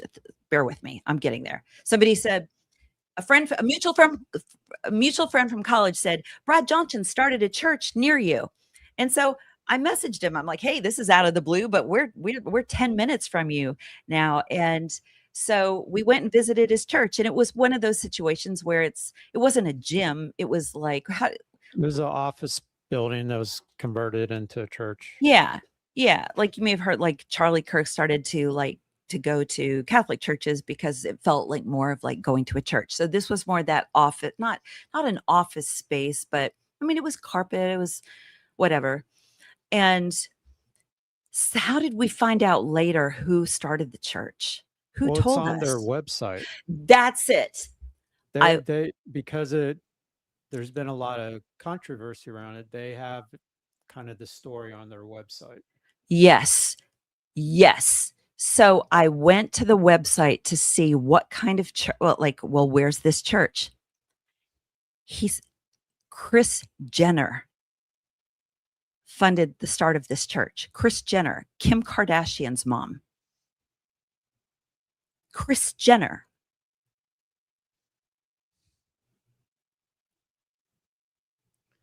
Well, and the story is they sought him out to start it Because he was working in a Starbucks because he went through addiction issues at the mega church he was at, had to leave, went through recovery, and came out and was trying to figure out what was next by working at Starbucks. which, by the way,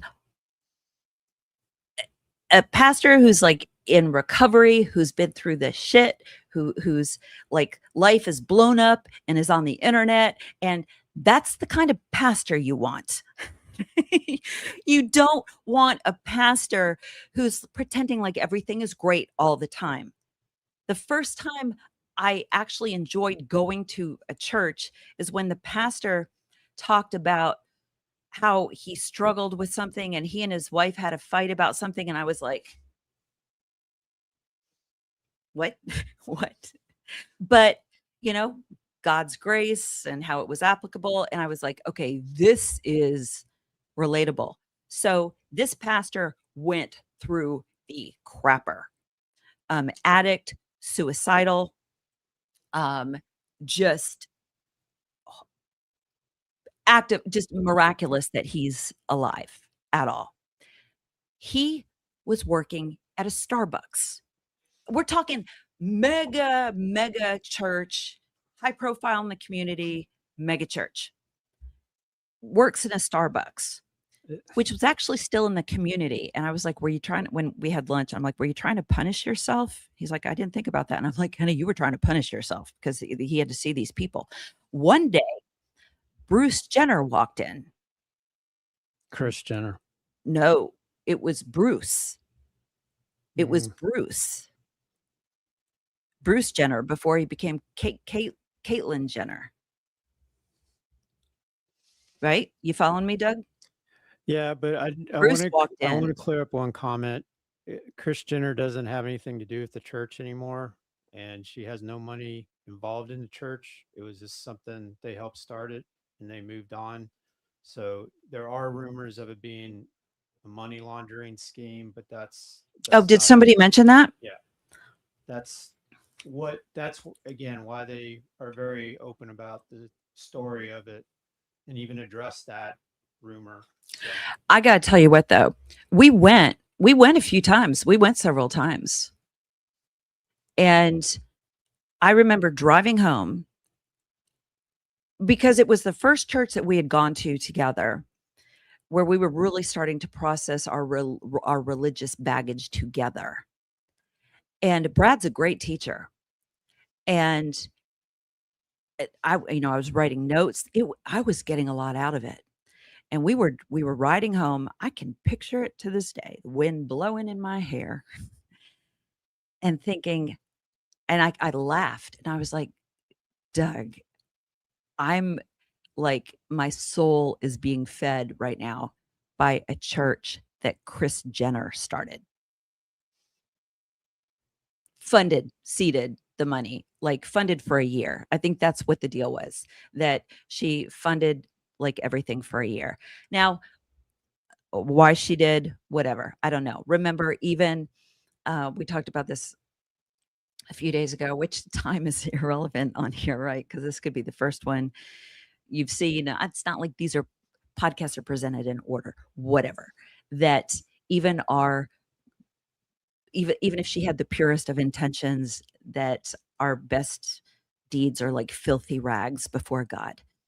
And we know that filthy rags, when you go back to the Greek, it means menstrual rags. So, you know, whatever. I just thought it was funny. Yes, Caitlin, but it wasn't Caitlin, it was Bruce. Bruce came in. So Bruce came into Starbucks and said, "Are you so and so?" And he goes, "Yeah." He goes, "We've been looking for you. We think you should start a church. We think you should start a church." And Because no, apparently they went to the church he was at before. I mean, they were yeah, familiar with yeah, his. yeah. And they also went to a church that I'd gone to, like with my daughter when we first moved out here. So I'm not, you can't testify for anybody's faith or whatever, but um it's so funny that Turning Point people would judge and condemn their faith journey. Yeah, I would probably put them both in the same camp, which means I'm judging because that's what we do. We judge. And again, there's a big difference between judging and condemning. Fine line between discerning and judgment.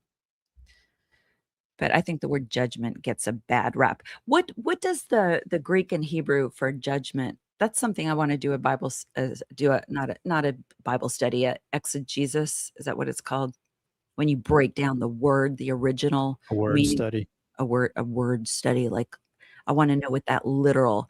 Okay. No, no, no, no, no. This isn't true.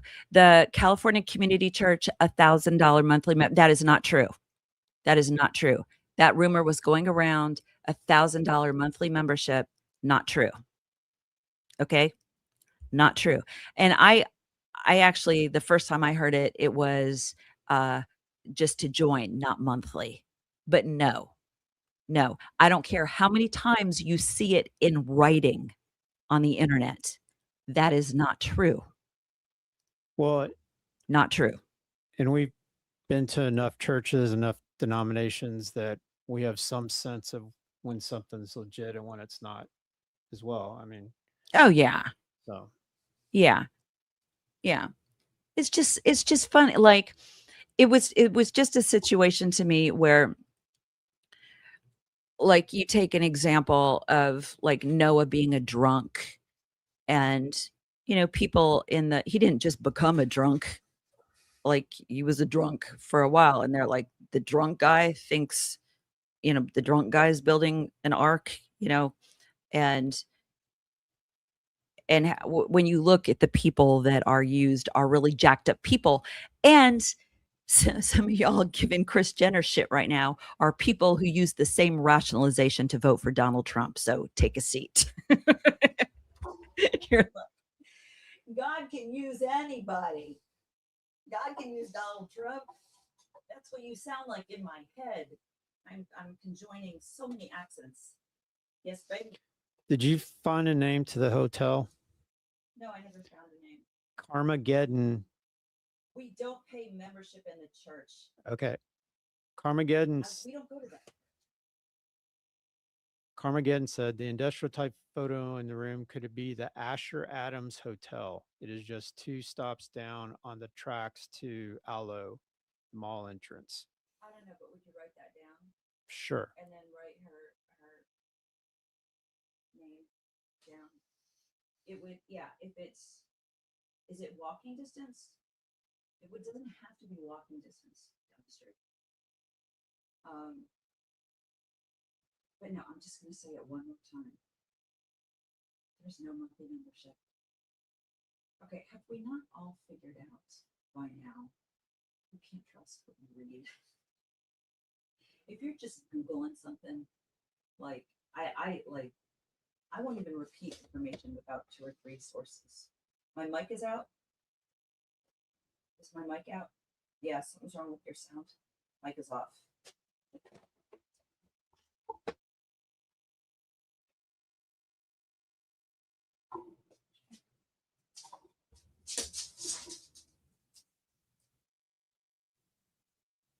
Testing 1, 2, 3. Testing. Someone said sound is soft, and then someone said we're good now.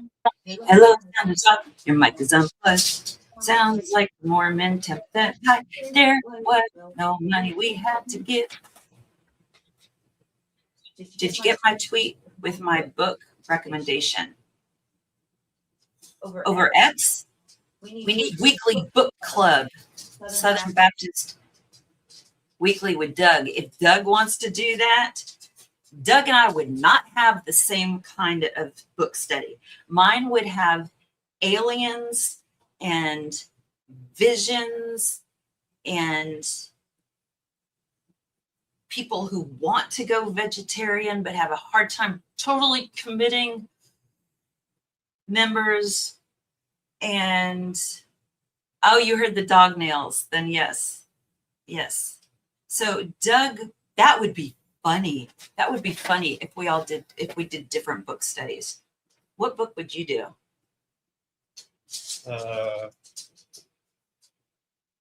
Call of the Wild. Did you hear that? Call of the Wild. That doesn't. Oh, the man one, not the.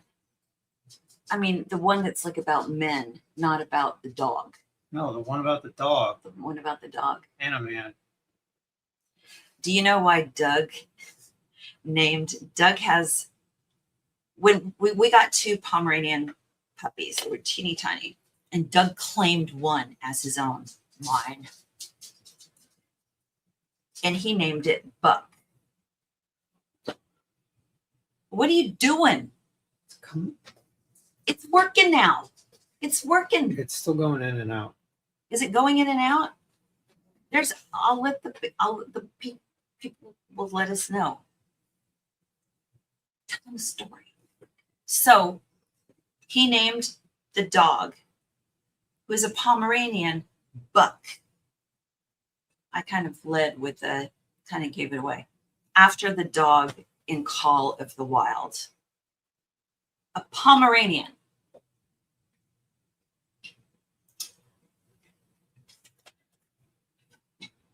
Our Buck is the kind that Doug goes hiking on a mountain and carries Buck back down.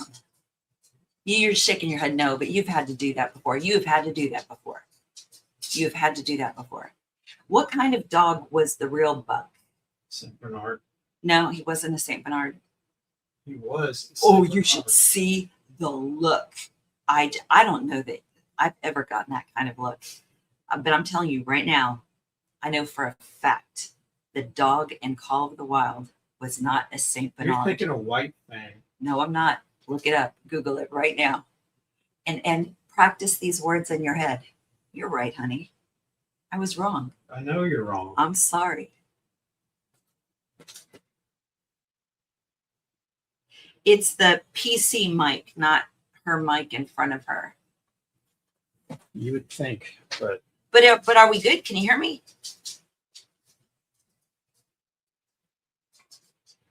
Yeah, my link goes to that agreement that's oh, you're right. that partnership that I have for a couple more days. I don't know why it lost it. Hey, I'm Doug. They're not like telling me there's a problem. Okay, but the sound's a little different. It's not as rich. He was a mix of something, Shannon. Smithereens. He was a mix of something. He was not a Saint Bernard. We can hear Doug better than we can hear you. Can y'all not hear me? Your PC mic is on, not my pro mic. Right. What if I use your mic? Will it whip over here? Well, we should wrap up. We should wrap up soon. Anyway. How about, okay, wait. Like, how about now? How about now? How about now? He put his mic above the other one. I sound like I'm talking on a speakerphone. All right. Same. All right, you guys. Well, I don't sound issues. Okay. Saint Bernard. Well, I want Doug to. Doug, did you look it up? No. 'Cause We- I know I'm right. He's not going to look it up because he knows he's right. Honey, will you please look it up? Call of the Wild. Call of the Wild. I actually like the mic on sitting on top of the. You can hear, but do I just sound like my Buck on Married with Children? Was that the son? The son on Married with Children? That was Bud. Oh, that was Bud. Bud. All right, Doug, remind me the actor, the woman who I love, who I've worked with, that with the red hair. Katie Seagal. Katie Seagal. I worked with Katie Seagal on a pilot for a TV series about a fire station, about working in a fire station. You've never heard of it because it never went anywhere. Do you know how many pilots are filmed every year? A lot less than there used to be, of people who were so excited because their script and their concept got picked up and all this money went into it and they filmed the pilot or maybe, several episodes and it doesn't go anywhere. That was one of them. What, Doug? Buck is a mix of two breeds. A Saint Bernard was his father and a Scotch Shepherd was his mother. That's what our friend said. But if you look at him, the image is a Saint Bernard primarily. Yes, he looks like a Saint Bernard. Just like someone thought our Buck was a husky puppy one time. Yes. Because sometimes you can't tell by looking at an individual or a dog. You need to wrap this up. I do need to wrap this up. Oh gosh, no. I put this clip together. I'm gonna go through this. More Tracy Martin lying stuff. I need to touch up my lipstick because I talk so much.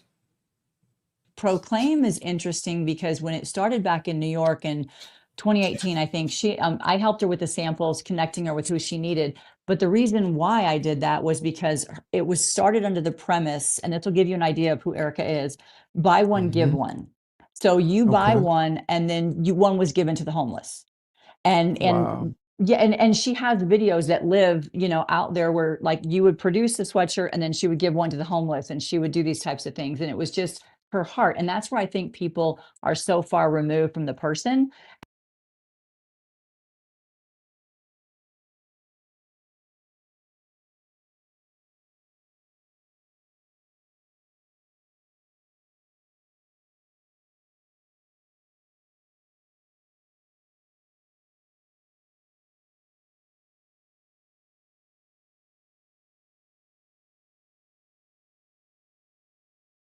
Scream. What are you doing? Trying to get you to sound better. Arr.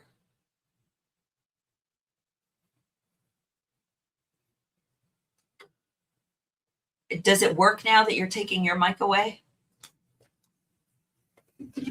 No, that one doesn't. This mic doesn't work? It hasn't been. Then why did you take mine away?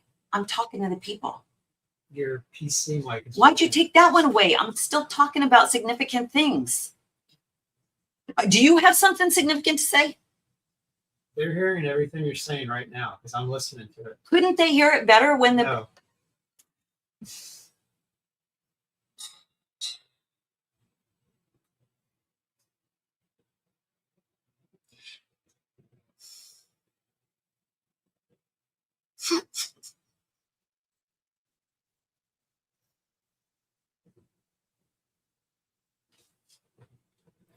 anybody a little triggered going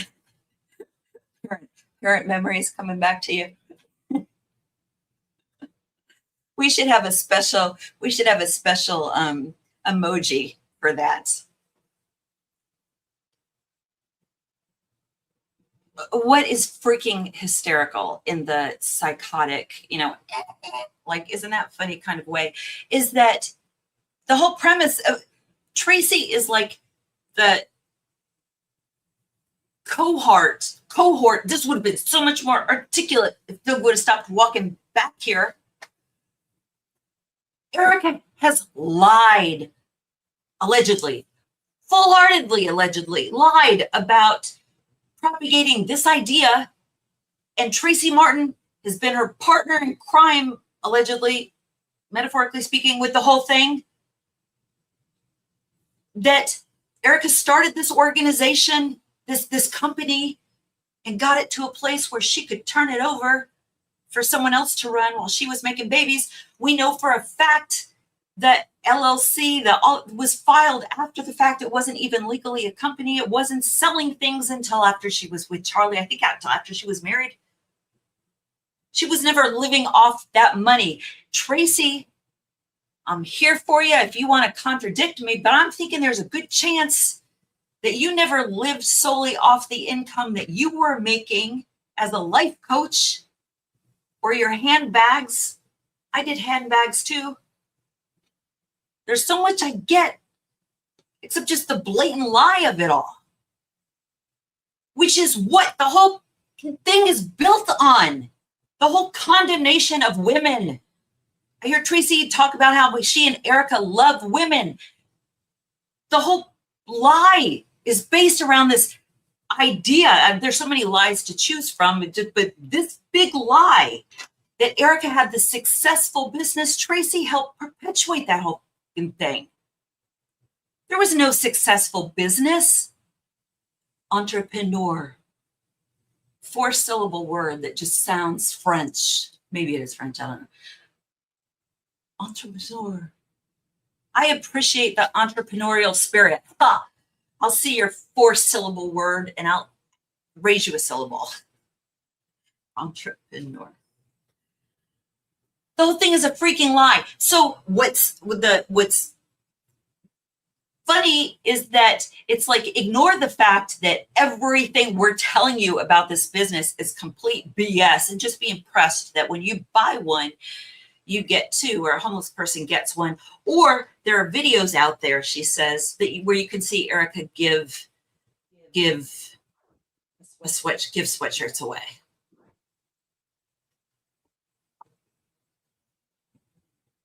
As a promo for the company. Because that's great advertising. What's the Bible say about that? What day of the year in the 365 do you read where God says, well, you'd come across it several times, that don't, put your good deeds or prayers on blast for everybody to see. These are the people.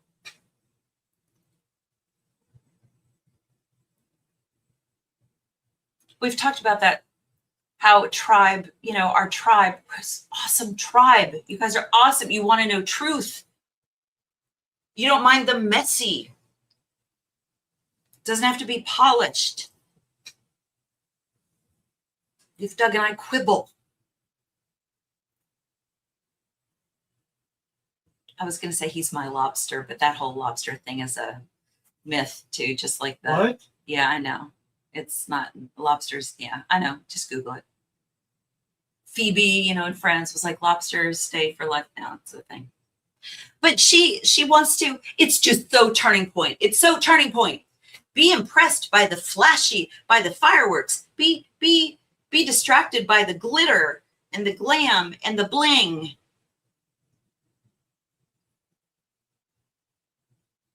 When the heart is so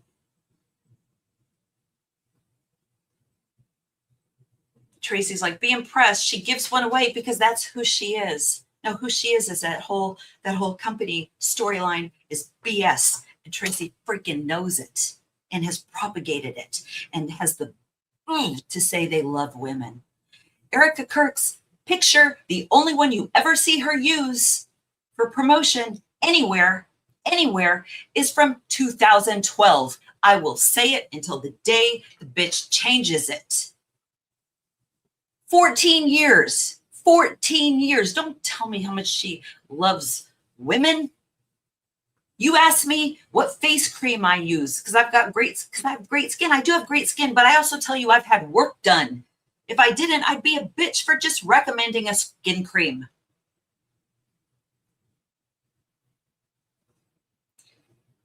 So, here are a few of the products that are currently available.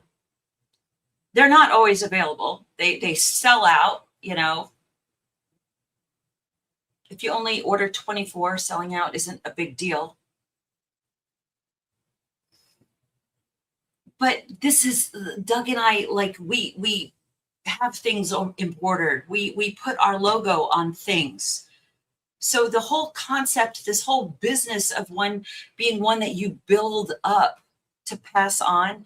Do you know how many sweatshirts she would have to sell? She was living in New York City. It's a lie. The whole business thing is a lie. It's a lie. It's a lie. It's a lie, allegedly. I need like just a sign behind me like Baron has that says allegedly. So, so you're going to see a few examples of shirts. We have one that almost looks exactly like this, but it says Think Happy Stuff on it. Why? Because we don't source the material. We don't choose the fabrics now, but I could present it that way. We ethically sourced, and it wouldn't be lying, you know, made in America. Not all of it is, but elements of it are. And there's a point where legally you can say then it's made in America. So when she said things are made in America, I'm like, what percentage, right? But you can present things in a way that sound, I'm just like, yeah, we have Think Happy Stuff is a small gift company that we started in 2006 because I was not having an easy time thinking happy stuff and I needed to surround myself with things that reminded me that I needed to just challenge my thinking. And then during rocky times in our marriage or our time apart or whatever, it went on the back burner. I could say in theory, I had somebody else management. They didn't do anything with it, or like it just doesn't mean anything. Everything about these people, it's wordsmithing BS, and it pisses me off because they're doing it in the name of Jesus. And I don't even consider myself an evangelical anymore. Don't ask me what that means. I don't know what that means.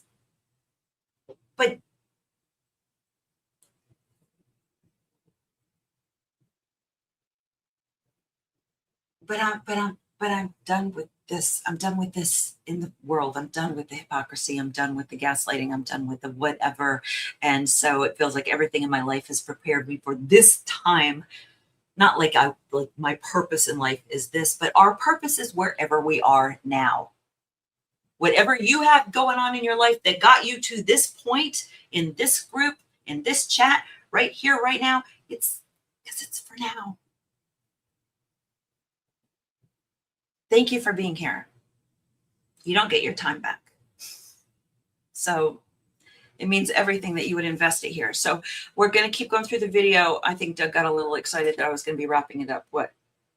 No. Yeah. He was like, no, never mind. Because you have super chat stories. Super chat. They twist and weaponize the word. They do. I hate that. We're all fed up. Yes, we're all people who aren't even Christians are like, I mean, we've seen the manipulation of pastors. Trump's a Christian. Trump's a Christian. Trump's pro-life. Trump is pro-life. Trump is pro-life. How many hundreds? We've had hundreds of US citizens lost in this war. Not 16. Hundreds. We knew it was escalating when they stopped letting cameras come into the, forgive me, when they would receive the soldiers and the caskets with the flag covers covering them. Forgive me. Would somebody please comment what that's called? Because I mean no disrespect whatsoever.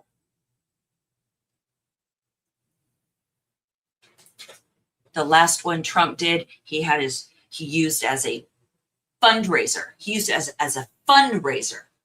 Had his cap on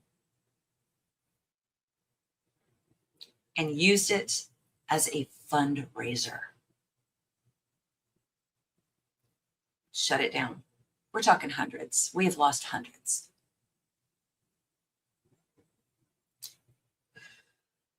All right, so we're going to show a few products. Somewhere Tracy goes, remember, this woman is a life coach. This woman is a life coach who told us that Erica is with her kids all the time. And when she's talking about what she does with her kids, she holds her kids, she feeds her kids, she potty trains her kids. Like, that should be impressive. That's what we call the bare minimum. Just like a buy one, give one is a promotion. It's a great idea. Great. It's not original. If Tracy's idea here is that it shows her true character, well, that's self-promotion. We know that because obviously you just used it. It's ironic, but okay. So there's going to be a few pictures of products that all she's done is put their logo on them. They didn't custom make. You basically go through a catalog, you go through a wholesaler, and you go, I like that one. And then you order them, and you either have them print the stuff on it, or you print it yourself, or you take it somewhere and get it embroidered, whatever. It's not rocket science. We know we do it.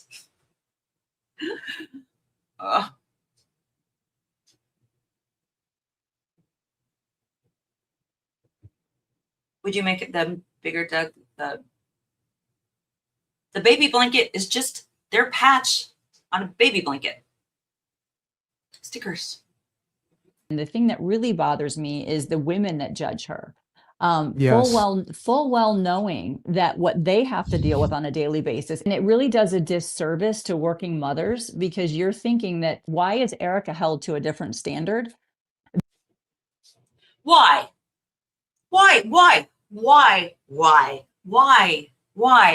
Tracy? Tracy, why? Why do you think Erica is held to a different standard? Why? Give it a minute.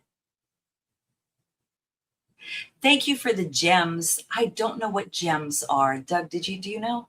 This is a first. I've seen like some gems and sparkle. It's like, I love it. I don't know what they are because we're still new to this. I'm giving Tracy a little time here to think about what she's done wrong. What are you doing? Are you still going with that? Yeah, I'm still going with that. I didn't. Boundaries. Thought you were wrapping up again. Imagine a line like just. Okay, Les Nessman. Until I invite you into my space. What's Les Nessman? Why does that sound familiar and I can't think? Les Nessman was the newsman on WKRP in Cincinnati. And even though he was in an open newsroom, he had tape around his desk. Yes, Les on WKRP. As God is my witness, I thought turkeys could fly. Does my microphone work? No. No. It's off of here. I'm sorry, you're hearing me through that thing. Okay. Why would Erica be held to a different standard? This Tracy person is chastising working women. It's like when Trump was blaming the press for questioning the fact that he was lying about how successful the bombing of the nuclear site in Iran was, because if it was as successful as he's told us that it was, then there's no need to go to war, because he made it very clear in his words that it was wiped out. It was done. It was done. Even though his military was like, don't say that yet. And he's even said, they said, don't say it, but now I know, like, it's been done. No. That's why Netanyahu was able to manipulate him, because he knows it wasn't done. But what was in place was working. But the point is that for it to be questioned, the diversion tactic was to say, you're questioning the pilots. You're questioning the service of the pilots. If you're questioning that the mission was a success or not, you're insulting the pilots. So Tracy Martin, life coach, is saying that if we question Erica Kirk, we're insulting working mothers everywhere who have tens of millions of dollars. There's no amount of money that replaces your spouse if you like them. You want them around.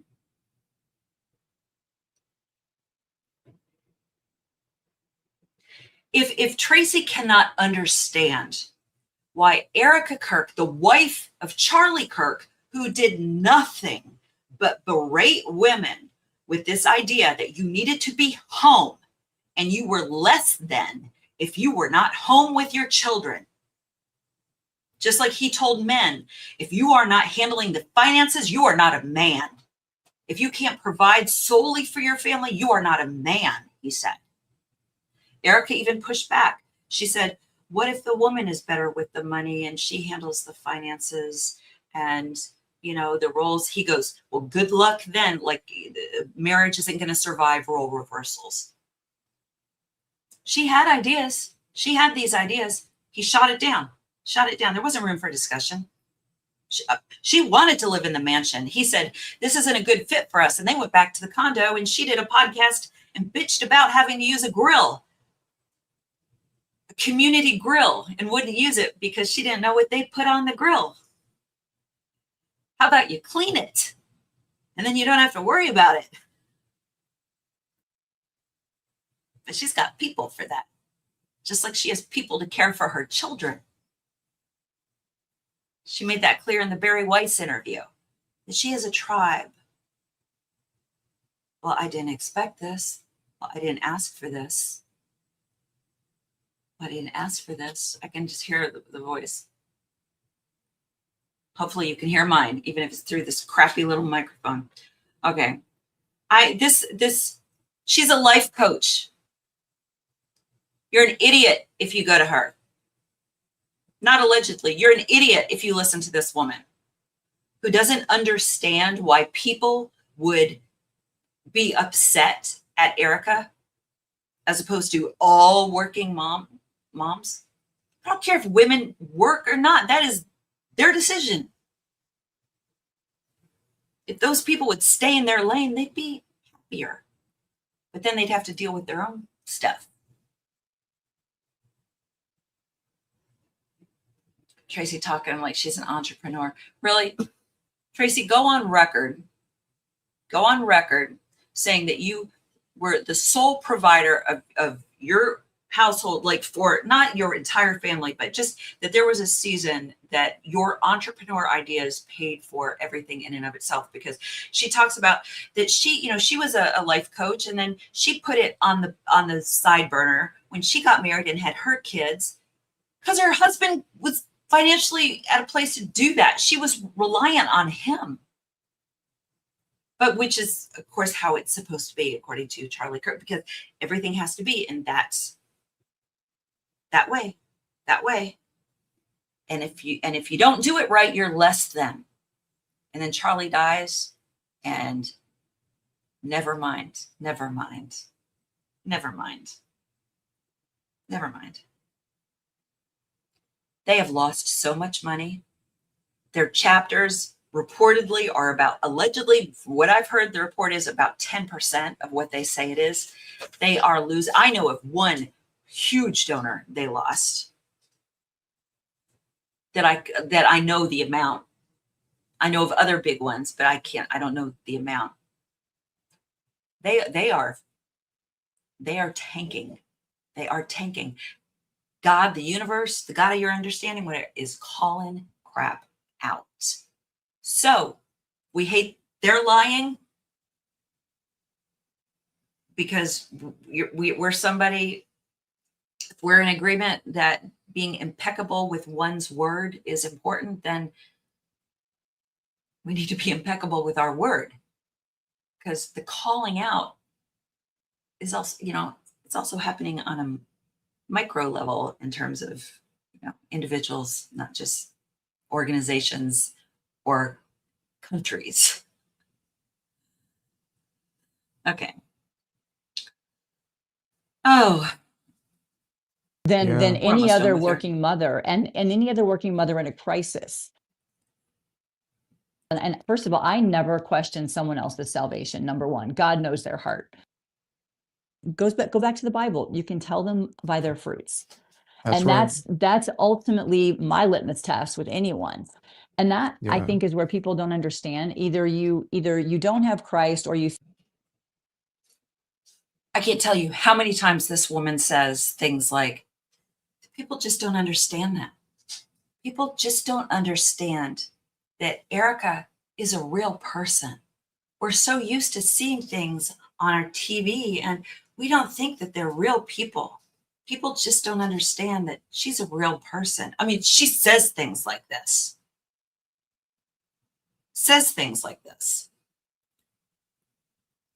And I wanted to share this, and it'll go on, and there's not much more of her, that in this hour's podcast, 45 minutes of it was her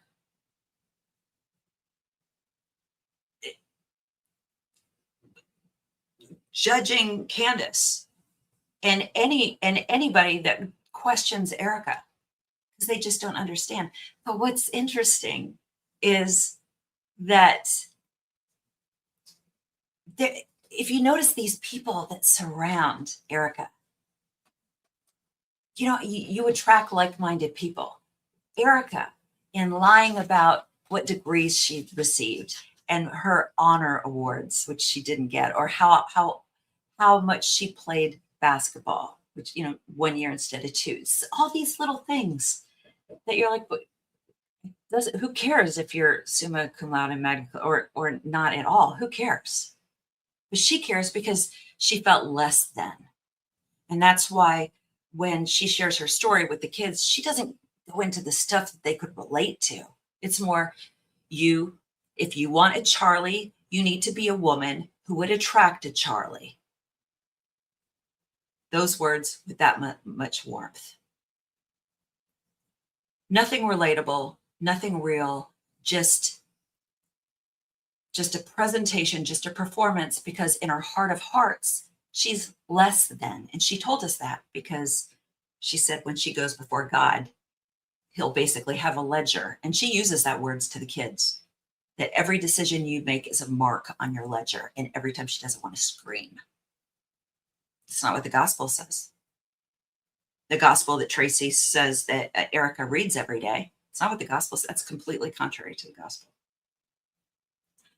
So Erica, believing, based on her actions, based on her fruit, based on what we see, believes she is less than. So she is attracting people who believe they are less than. Which is why Frank Turek jumped in the van, even though he wasn't invited.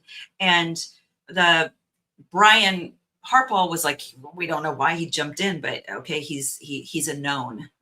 But right away, it's kind of like, he's a dork. I mean, that was the whole energy, like he's inserting himself into the situation. You can look at Rob McCoy, who clearly like was picked on in school and like so all the big dark sinister plot stuff aside, from a psychological standpoint, you can look at these people and just why they're attracted to each other. I didn't go into it, but they met because they were at an event where Tracy was selling bags, like reused carpet bags, and it was like God giving you a new life and the bags, and I get it. And Erica was Miss Universe, Miss Universe, her own universe, Arizona 2012, and they were at the same, I think, TV station for something like that. And Erica needed something from her. Tracy had a contact, had information that Erica wanted. Classic. There's so many ways I could break this down. And I've talked about it on my Instagram for almost a year. But it's textbook Erica narcissist, Tracy being an empath. Tracy appears to get her value from helping people and being valued and being seen in the process of helping people. Some people don't need to be the pastor on the stage, but they like knowing that they are the one that propped up the pastor on the stage.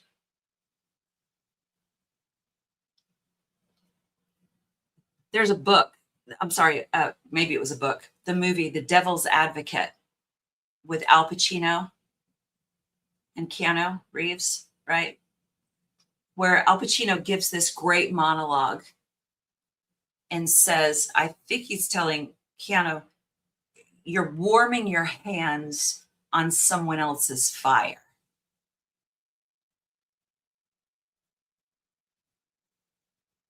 Erica Kirk, for her whole existence, her whole relationship with Charlie, of her own willingness, I think because she believed it was the right thing, it was the Christian thing, she was going to try to be the good Christian girl, the good Christian wife, warmed her hands on Charlie's fire. And I think she had a lot of resentment. I've seen a lot of resentment just looking in past interviews and things that she said. Somebody who said, that she loved the gypsy life in 2015. She loved the gypsy life. She traveled all over the world. She was experienced in every way. She did experience life. Look at her in those videos. She is happy. She is happy. She may have been a narcissistic, annoying person, which is from what I've heard of people who knew her. I've never, these glowing reports that people want to give about her being sweet and generous and kind and thoughtful. I haven't heard that from people who don't have a dog in the fight, Apparently some of that stuff is going to start coming out.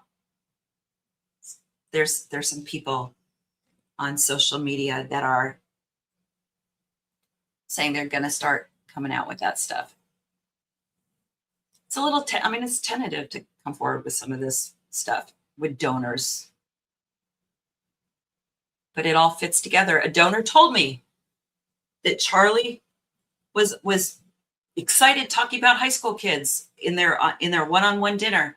When the subject turned to Israel, he got despondent because he turned down $120 million to start Turning Point Israel. I know that for a freaking fact. And Rob McCoy, you can find video of him saying, Allie Top Files showed it to me,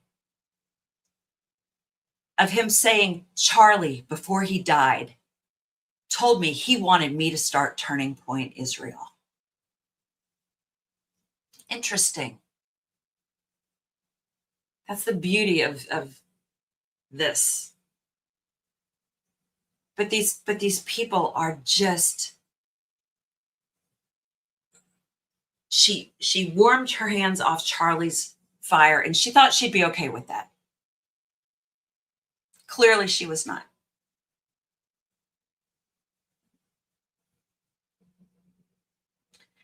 And these people around her are warming their hands off her fire.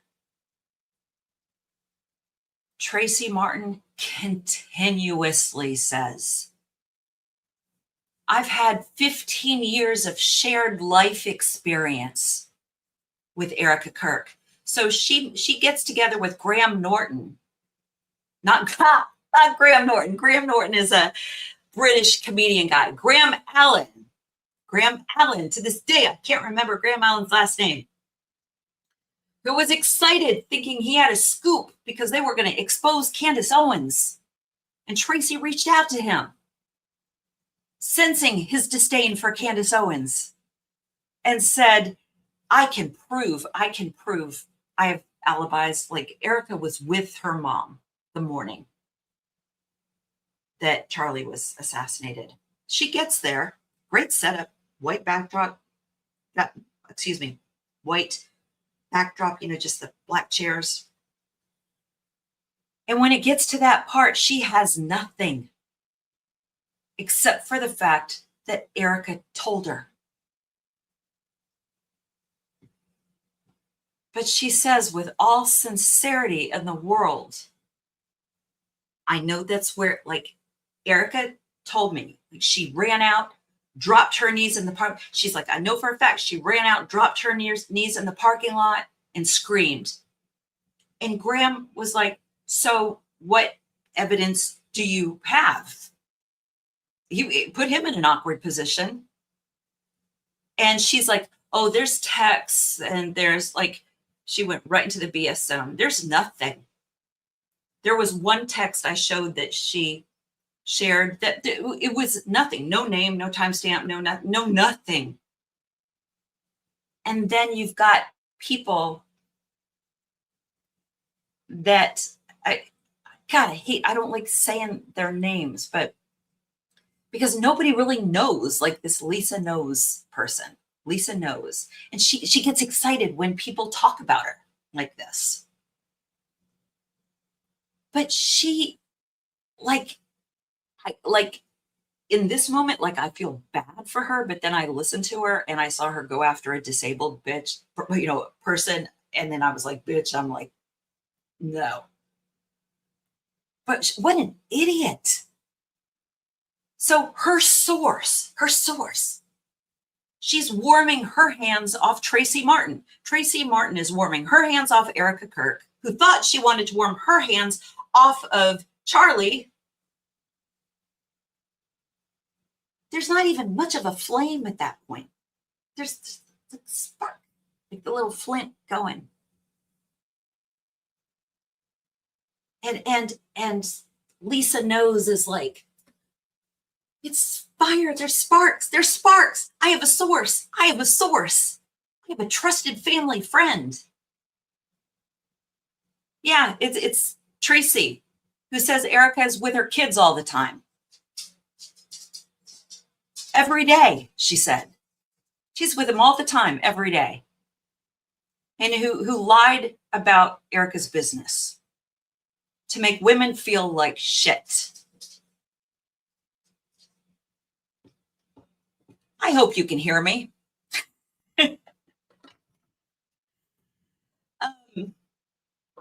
Go Max, the Garrison Project. Go Max. Chat Troll says you are on target by what Doug's shaking his head. I'm just reading what the person said. Laughing Disco. He's coming in. He crossed the line. He is in the space. Starred. Looking down. We are looking. Chris and Doug, I'm going to hit show. I used to listen to Lake Point Church online until I saw Frank Turek. Then find out he's done multiple podcasts with them. I need you to look it up. I need thoughts. I would say, just on deductive reasoning, they suck. There are people that are still buying the Erica Kirk Kool-Aid. And so anybody, ooh, they can get Frank Turek, then they're excited. And if they're willing to host them, I wouldn't have anything to do with them again. Ever. I can tell you that without listening, because I hate to say that I will. But Doug, would you write that? Make a note of that. Lake Point Church. I will not promise, but yeah, if he's back regularly like that, it's one of two things. They either really believe and are into what he says, or they are, pardon my language, I don't know what else they're star, which means they're just kind of into it for he's the hot topic. It's the hot, and both are not good looks. So thumbs down to Lake Point Church online. 2 thumbs down. Be better.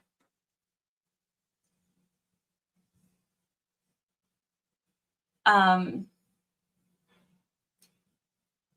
show this one again, even though I said it.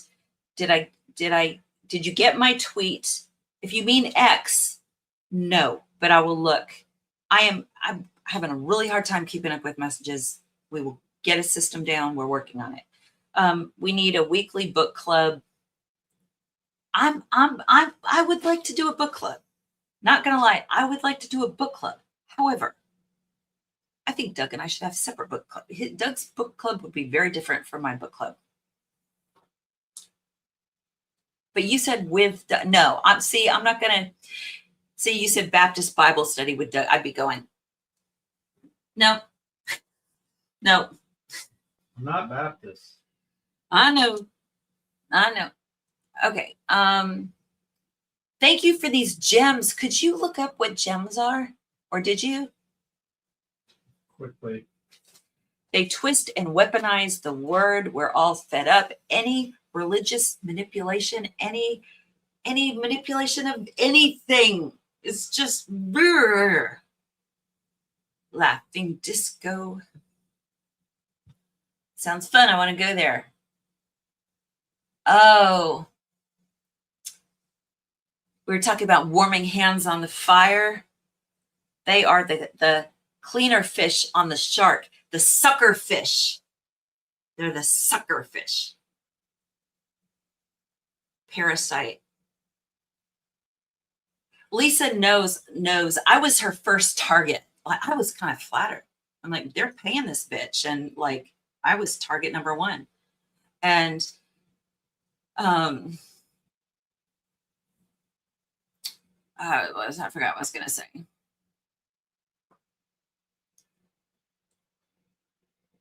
It was a while ago. She said I lied about something, and then I showed the receipts, and she slithered away. And the first time she came at me, I was new to TikTok. It was on TikTok. I was brand new. And all this had just started going down, and I'm just getting my head around it. And so I posted my opinion about something, and she came at me. And so I said, hey, I think I hit a nerve. Like, do you want to talk about this? Do you want to DM? Like, I'm like, oh, maybe, we could communicate. I didn't realize that, some people, no.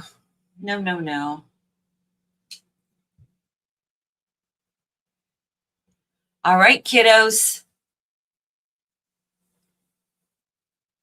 I think we have come to that place, the hang up or the no you hang up place. Oh my God, I keep looking at the screen to like see who's there, like, cause I'm in Zoom mode or something. And there was a point where I'm like, okay, no, I'm going to play her out, Doug. I've got there's one more thing she said. There was a point where I'm like, I would like to interview her. I would like to have a conversation with her. The reason I think it would never happen is I would ask questions like, how are you okay with the fact they paved over the crime scene within 5 days? Like, how are you okay with that? And I would say, no, what is the evidence that you have that she was with her mom that morning? Like, I know you want to believe that. And that you have this life experience. Maybe you've been played, because a psychopath, they're pretty good at doing that. And that was their whole dynamic. That was the whole dynamic. That is all I have ever seen. Tracy will say, I saw her on Saturday. Like, Tracy will just say, I saw her on Saturday. She leaves out the part where I've heard in other places where she says she's bringing her groceries. She's bringing her stuff from the farmer's market. When she says that she was there for their engagement, it's because she was taking pictures. She was the photographer or the stylist, but one of those, she was the help. A friend. But yeah, it's great, you know, a friend who just delivers groceries and you get stuff out of, you get the contacts, it's a two tick, no dog situation. Has she read the text that Erica sent that 15-year-old girl and she let her daughters hang out with Erica? Erica should not be allowed around children. Okay, this is it. Think you do, you just don't know. And we all have it's a personal relationship, and there is no one that can judge another's except for what we see, which is the fruit. And that's ultimately what I always look at. And I It's mean, what she Erica's uses to foundation, judge. first and foremost, is absolutely a woman of God. That is above and beyond her. And I think the world doesn't understand it because she doesn't look like the world. I have a lived experience with her, and I see things and I see how she moves about the world. If you look at her ministry, Bible. See, we don't understand. We don't understand what we're seeing because she's in the world, but not of it.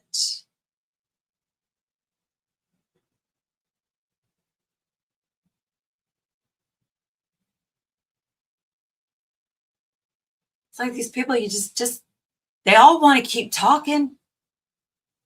They all want to keep talking. You can't, I mean, Tracy's freaking inserting herself in everything. Erica won't go away. She won't take a beat.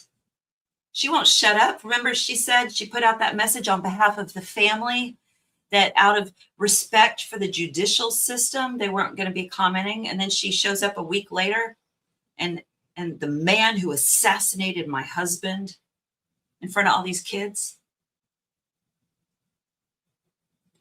You can't shut Frank Turek up. You can't shut Rob up. You can't shut Andrew up. Again, Andrew's wife has biblical grounds for divorce. If the woman had any sense about her, she would get the kids and run because he has destroyed any. And go back to her maiden name. He's the most selfish SOB when I think about his wife and kids. Because Blake, he's not married, is he? And isn't he like a little, I mean, he comes out like, not that there's anything wrong with that, as Jerry Seinfeld would say. Like, whatever. Sexual repression is it's a big problem. It causes a lot of the problem. And Blake, you can't shut him up. You can't shut him up. He's getting on strangers' X chats. The AI is real. The AI is real. These people live in a bubble and they're stupid because it's going to pop and we see them. They think we can't see them. We can see them. I'm sorry the sound went out. I blame Doug.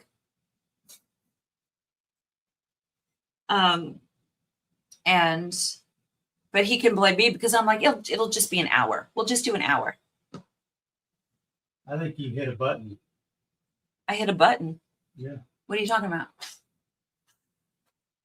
Oh, I thought you meant like in a social conversation kind of way. All right. You're going to get bad comments now for picking on me. I know. Don't pick on our Doug. Don't pick on our Doug. You don't know. You don't know. If you order tonight from Think Happy Stuff, we'll put in extra magnets, our car magnets. We got some great car magnets. You won't see them on the website. We'll just throw them in. Best coffee mug ever. What? Doug is saying 1. Yeah, they weigh a lot. Oh, they do? Yeah. 2. but you have to order tonight because Doug's always like, how do I like keep track? Like it's because I'm not giving you a code or anything because I just kind of go in the moment, which he loves. So if you order tonight, we'll give you 2. You just go to thinkhappystuff.com. We have more sizes and more sweatshirts coming in. And Doug said we have 14 of those, whatever, those tie-dye-ish ones. So, all right, you guys, you are amazing. You hang up. No, you hang up. Trying to see where I hit to hang up. Thank you for being here. You are awesome. You guys, I appreciate you. And I appreciate the way you guys chat each other up and that you're connecting through here. So here's to pushing through this thing and being impeccable with our word. See, if we see something we don't like in somebody else, we got to make sure we're not doing it ourselves.